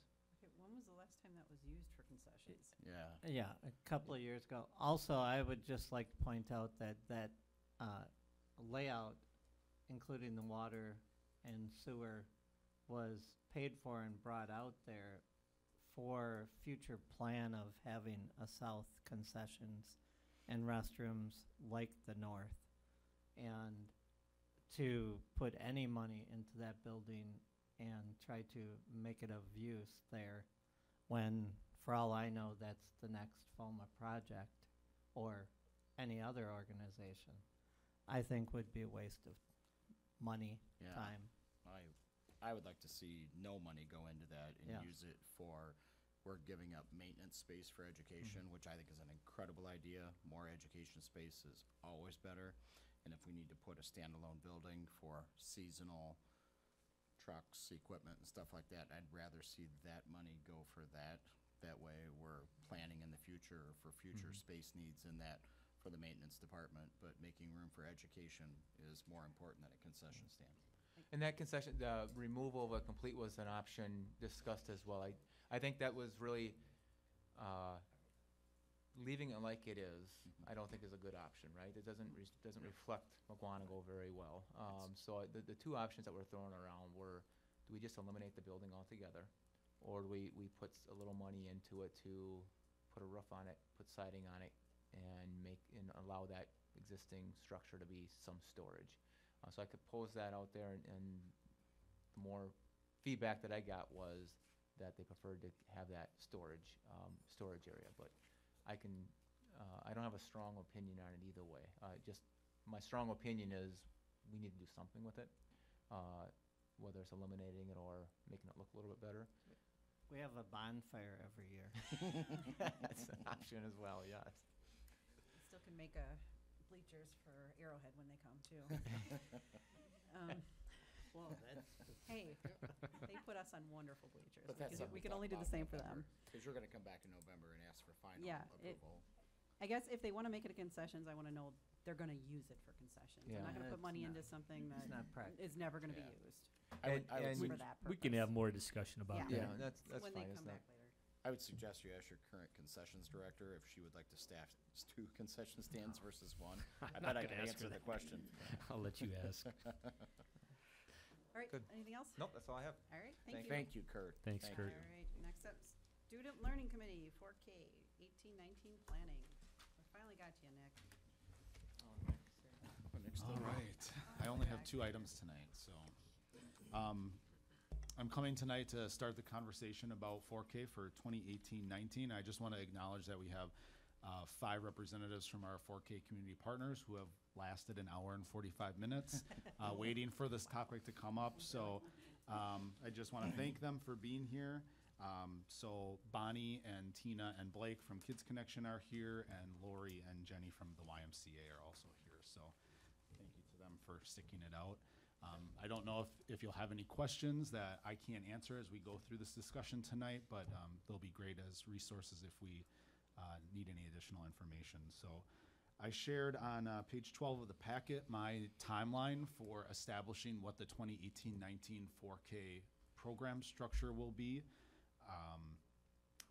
Planning for tonight for us to talk about what information and kinds of scenarios the board is interested in discussing, so that Tom and I can target our scenario planning over the next couple of weeks for the next school board meeting. We can come up with 400 scenarios of what 4K can look like. But if you're only interested in 3 of them, I don't want to waste our time doing 397 bogus ones. So I was hoping that tonight we could talk about what kinds of things as a group you're looking for in terms of primarily site location, program structure, transportation options, hiring of staff, and that way we can do a little bit better job of providing information at the next meeting of what the costs are, what the learning implications are, and then have that discussion in November so that we can have any final decisions made at the November 27th board meeting. As you know from previous years, we start registration in January, so that gives us December to get all of that figured out with our partners, figure out how registration will work, if the program is going to look differently in 2018-19.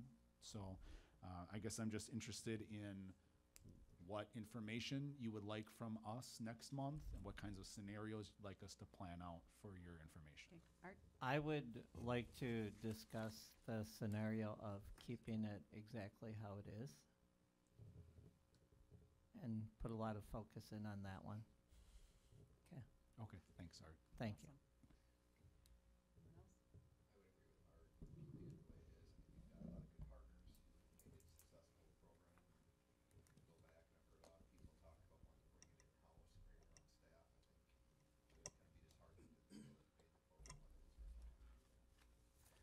Erica? Where are we on the busing issue?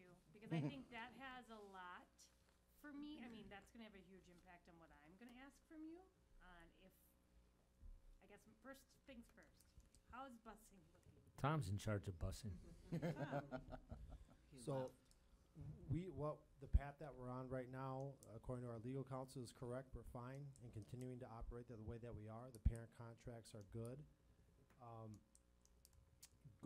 There's no way to do a blended version of that. If you're gonna offer it, it has to be all or nothing. So there's really no middle ground here. It's black and white. So if we go down the route of transportation, we do have to have the conversations about attendance boundaries and where certain subdivisions will be bused to 4K sites and where they won't be bused to.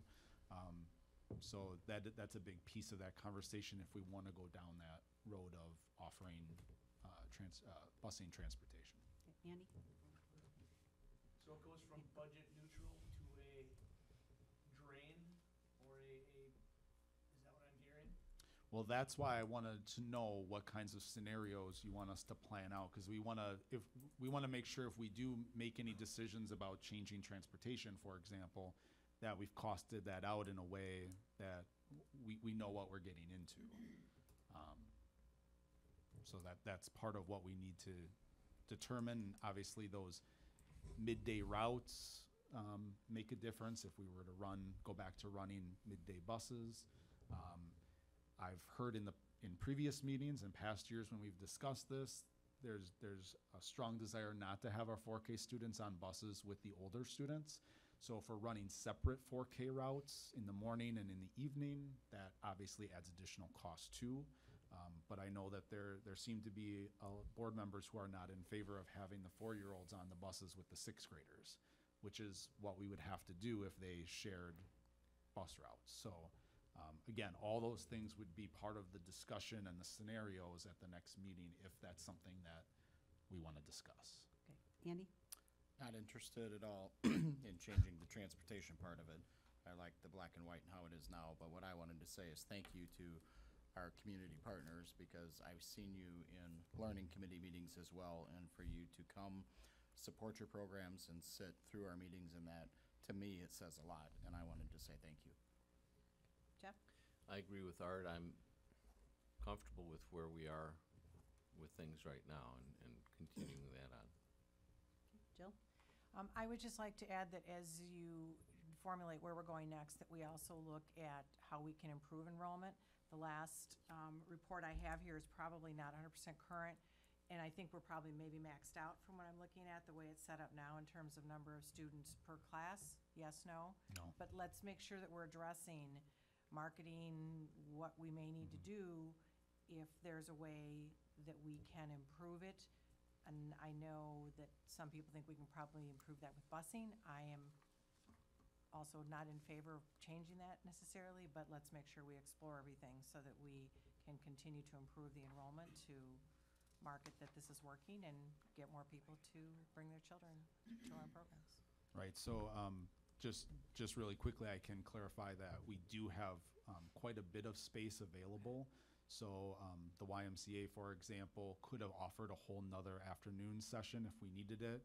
I think that there's quite a bit of space in one of the sessions at Vernon, and so there's plenty of room in the 4K program. We're not maxing out, so just so we're aware of that. Okay, Erica? So just for the sake of being wild and crazy, and 4K, maybe wanting to increase those numbers, what could we possibly do? I'm just putting a bug in your ear. I don't want this in November. I would love to see us semi-seriously talk about immersion programs or Montessori-driven programs or language programs, because those are the sorts of programs that bring people into the district from day one. I come from the immersion language background. That's where all my kids started, and people drove from everywhere to get their kids into a language at 4 years old. I don't know that the startup would be super difficult, but it would be a 4K program that would be starting in a school building.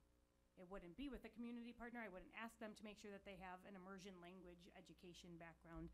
I'm not asking for this today. I'm putting this bug out there because I think if we're serious about growing the program and continuing to strive to increase our numbers, we need to look outside the box a little bit. Same thing would apply for the virtual school kind of thing. That has nothing to do with 4K, but just saying, I would like for us to, maybe within the next year or so, have discussions about interest on the board in something like that. And Sure. Nick just cringed inside like, that sounds like a lot of work. But I think it's worth discovery and research. So just one, I'm sorry, Mary. Go ahead. If you have something to say, go ahead. Not to throw a monkey wrench into this planning, but one of our partners, St. Paul's, is now in the voucher program. And so I don't know if we can continue to partner with them, because it's probably not in our best interest to actively recruit kids to go to St. Paul's and then have to pay the voucher for those students to attend there. And obviously, they're going to actively recruit those students to stay there. And we would then pay for the vouchers for those kids to attend. And that's not a criticism of St. Paul's in any way, shape, manner, or form. I completely understand why they're in the voucher program, and they do a fine job. But I don't know if that's in our best interest anymore to continue that partnership. And so if that's the case, that being the only community partner in that neck of the neighborhood, we might have to take a look at either a different community partner in that area or possibly having a 4K program at Prairie View Elementary. There are a couple other partners in that area. So. Well, there's not partners, but other Well, options right, for partners. options, right. So, So- that's something that we'd be happy to explore, but I'm a little leery of that. I want to make sure you guys all are aware of that. And we haven't not had any conversations yet with St. Paul's about their voucher status. I know that was put in place by their previous principal, and they've since turned over. I don't know their intention of whether or not they plan to stay in the voucher program or not. I would imagine they are. As Sean said, I understand why they would do that, but it does raise some direct competition issues for sure. Okay, am I hearing, does anybody want to see any major changes next year to the system, to the program? Okay. Okay. I'm in favor of leaving it. If you have suggestions or changes you'd like to make, I'd like to hear about them, but other than that. Okay, great. Good. Thank Thanks. you very much. Thank you, Nick. Yeah, thank you. My second item on the agenda is on page 13 of the packet. It's elementary class size. This policy isn't listed as an action item, so it's not something that we need to approve tonight. The memo on page 13 summarizes my proposed changes to the policy. We have essentially, I guess, two real decision points in the policy for each grade level, when we would add aid time or half-time teachers, and then when we would add an additional full-time teacher. And as I think we mentioned this at a previous meeting, as we reviewed data from other districts, it does seem that our policy in first grade of allowing classes to get up to 28 before we add another teacher is outside of the norm. And I think, as Sean said about the voucher schools, and as he said at the last meeting, we don't want parents thinking we have high class sizes and maybe I should send my student somewhere else. And so the fact that that's a little bit out of the norm, I think deserves a look. I would recommend changing the first grade trigger points to match the kindergarten sizes. So that would set a preferred range at 20 to 22 per class. We'd add aides or half-time teachers at 23, and then a full-time teacher when all sections had reached 25. I also think our second and third grade limits at 28 and our fourth through sixth grade limits at 31, pretty much higher than the other districts that I've surveyed. Just in the spirit of starting to move us, I would recommend decreasing those at least to 27 and 30. That brings us more in line with how the kindergarten policy is written anyway. So if you take our preferred range, once all of them get one more student than the preferred range, we add the half-time teacher, and then we get two more beyond that, we add the additional teacher. I don't know why it was we need a half-time teacher at 28, and then you have to go get 3 more students per classroom before you add the full-time teacher. When at kindergarten, it's two beyond that, you get the full-time teacher. So I'm looking for any feedback. If there's consensus that I should revise this differently, I could do that between this meeting and the next meeting. Again, it's not an action item for tonight, but I'm trying to get some feedback on what direction we want to go. If these changes were in effect this year, it would have resulted in 1 additional first grade teacher at Big Bend, but obviously that varies from year to year, depending on how the enrollments pan out. Jill? I have a question. You have identified that you have surveyed other districts and how we compare and given us all that information to help guide you. But what's the reality of what's happening in the classroom and what your teachers are expressing in terms of the need? And can you speak to that at all and how stressed they are and So if you speak ask objectively? if you ask an elementary teacher what their class size should be, they will always say as low as possible. Yes. So that's the truth. Yeah, but you have ways of judging and Yeah. observing, so not being an educator, I'm just asking for that commentary. So I think definitely when you start getting to over 25, people start to get more anxious about the size of their classrooms, certainly. There are, I would say based on my data, in the younger grade, it's pretty common to have around, 24, 25 per classroom. In the upper grades, it's more common to have 26, 27. Some districts have the cutoff in the upper grades closer to 28, and they say, we're not really comfortable with 28. We've always been at 31, and there have been times when, and Sean knows from watching 6th grade classrooms of 31, just like I have, go through our system, that sometimes that has happened in the past, where 2 of the 3 classrooms have 31, and because that 3rd classroom doesn't have 31, we keep it at 3 sections. That's a lot of 6th graders in one room, but. It's a very smelly room. Yeah. Jeff? Question I've got is regarding the student population, but also the total population within the room, given the emphasis of pushing, may not be the right Pushing term. in services for special education Right, students. and so you end up with the number of students, plus maybe you have some of those students that have full-time aides, plus you have maybe another teacher in the room, and so you end up, in some cases, maybe you're like, well 28 into students and 30, 28 three- students, three you or got four about adults. 33 or people in a room that is pretty well jammed. Yeah. I mean, how do we address that particular thing? Because that doesn't always make anything easier. Yeah, that is a good point as we strive to deliver more of our special education services within the regular ed classroom. I think we have to be aware that there will be more students in the room for some of those core academic subjects, whereas they may have been pulled out to a special education classroom. And Jeff's right, that does usually mean additional adults in the room too, which is great in terms of managing and teaching and co-teaching together. And that's the main reason for doing it. But it does mean additional people in the room. So we have some classrooms now that might have 28 students and then 2 or 3 adults, maybe 4 adults, and that does start getting to be a packed room for sure. Erica? Why so much bigger of ranges for fourth through sixth?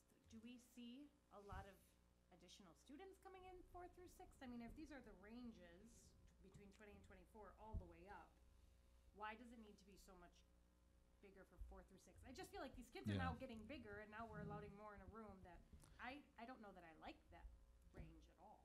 So at the secondary level, our class sizes tend to be 28 to 30. So I think it's just ramping up from saying, at the very youngest grades, we want to try to limit class size and then gradually go up to 28 or 30. Tom could speak a little bit to our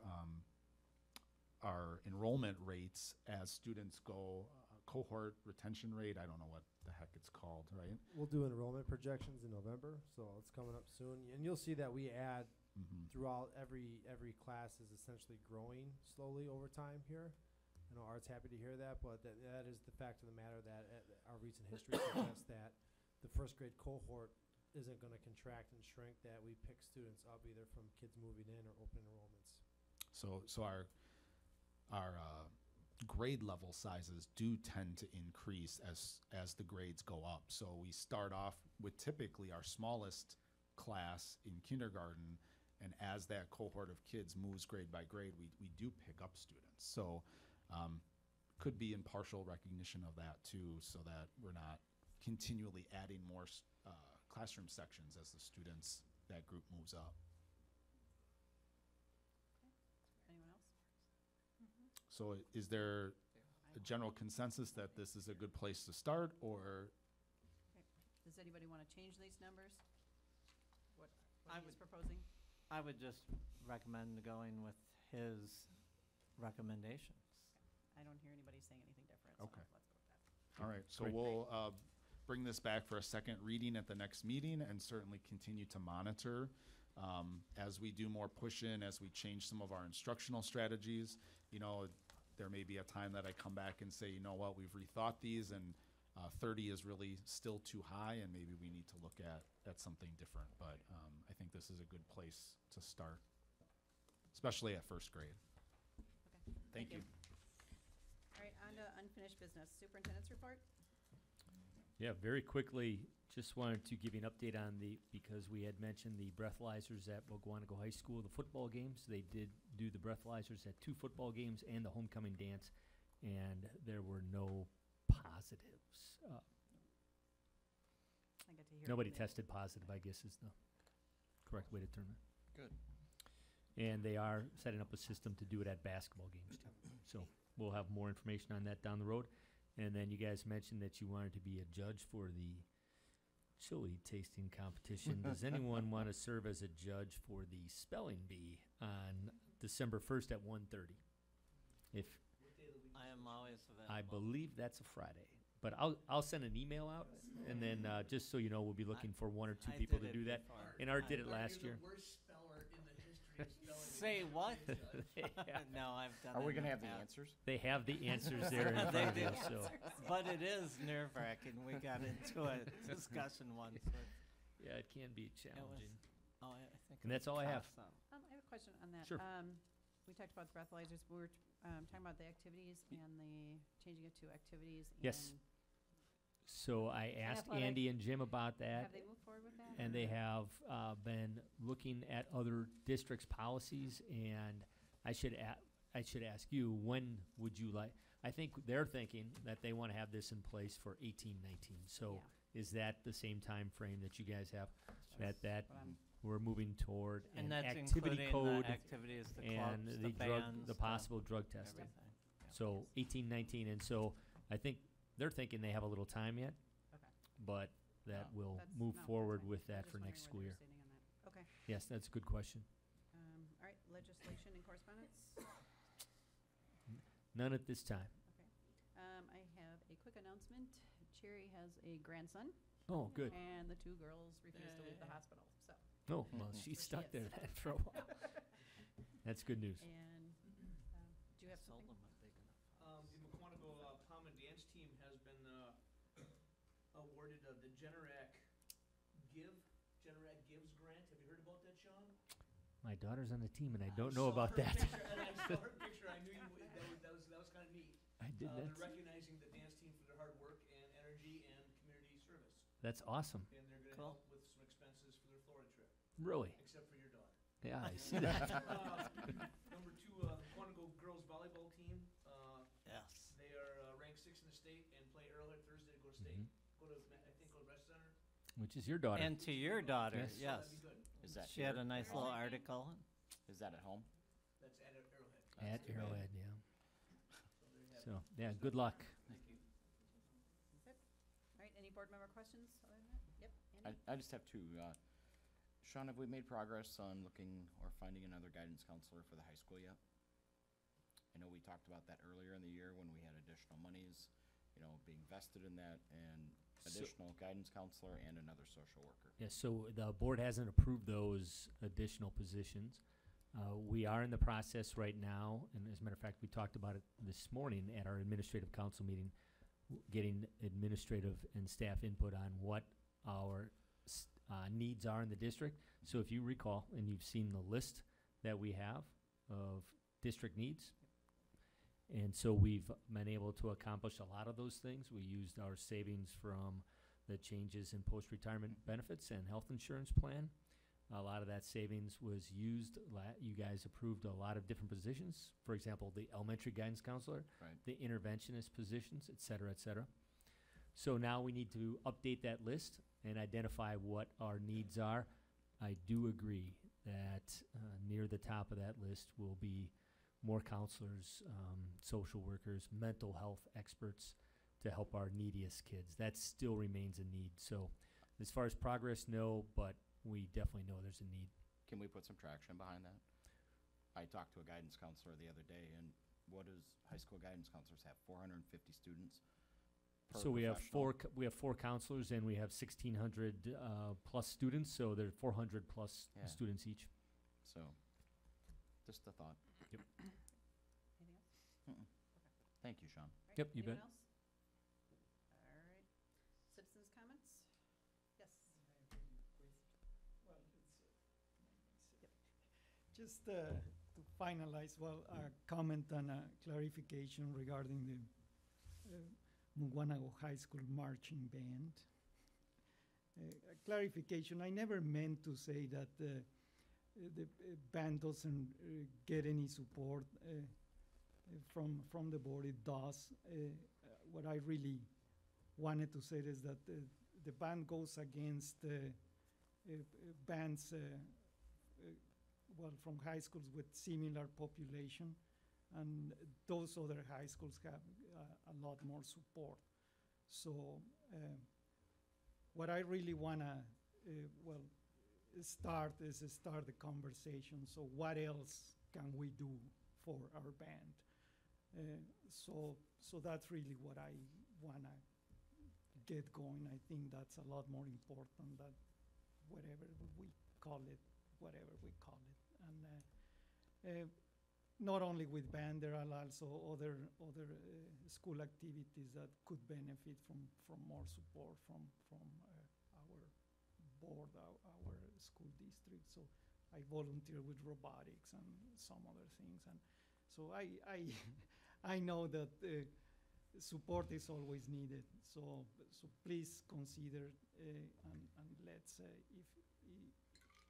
if I need to do something more, so I'm willing to put my time and do whatever is needed to help our students to do better, because that's also benefits their morale and everything. It's I'm very competitive, and I like to see our groups, our teams winning and doing well.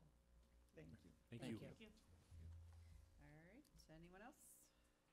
Okay, motion to adjourn? I'd like to make that motion. Second. Okay, all those in favor say aye. Aye. All those opposed, nope. All right, let's go home. Have a great night, everybody.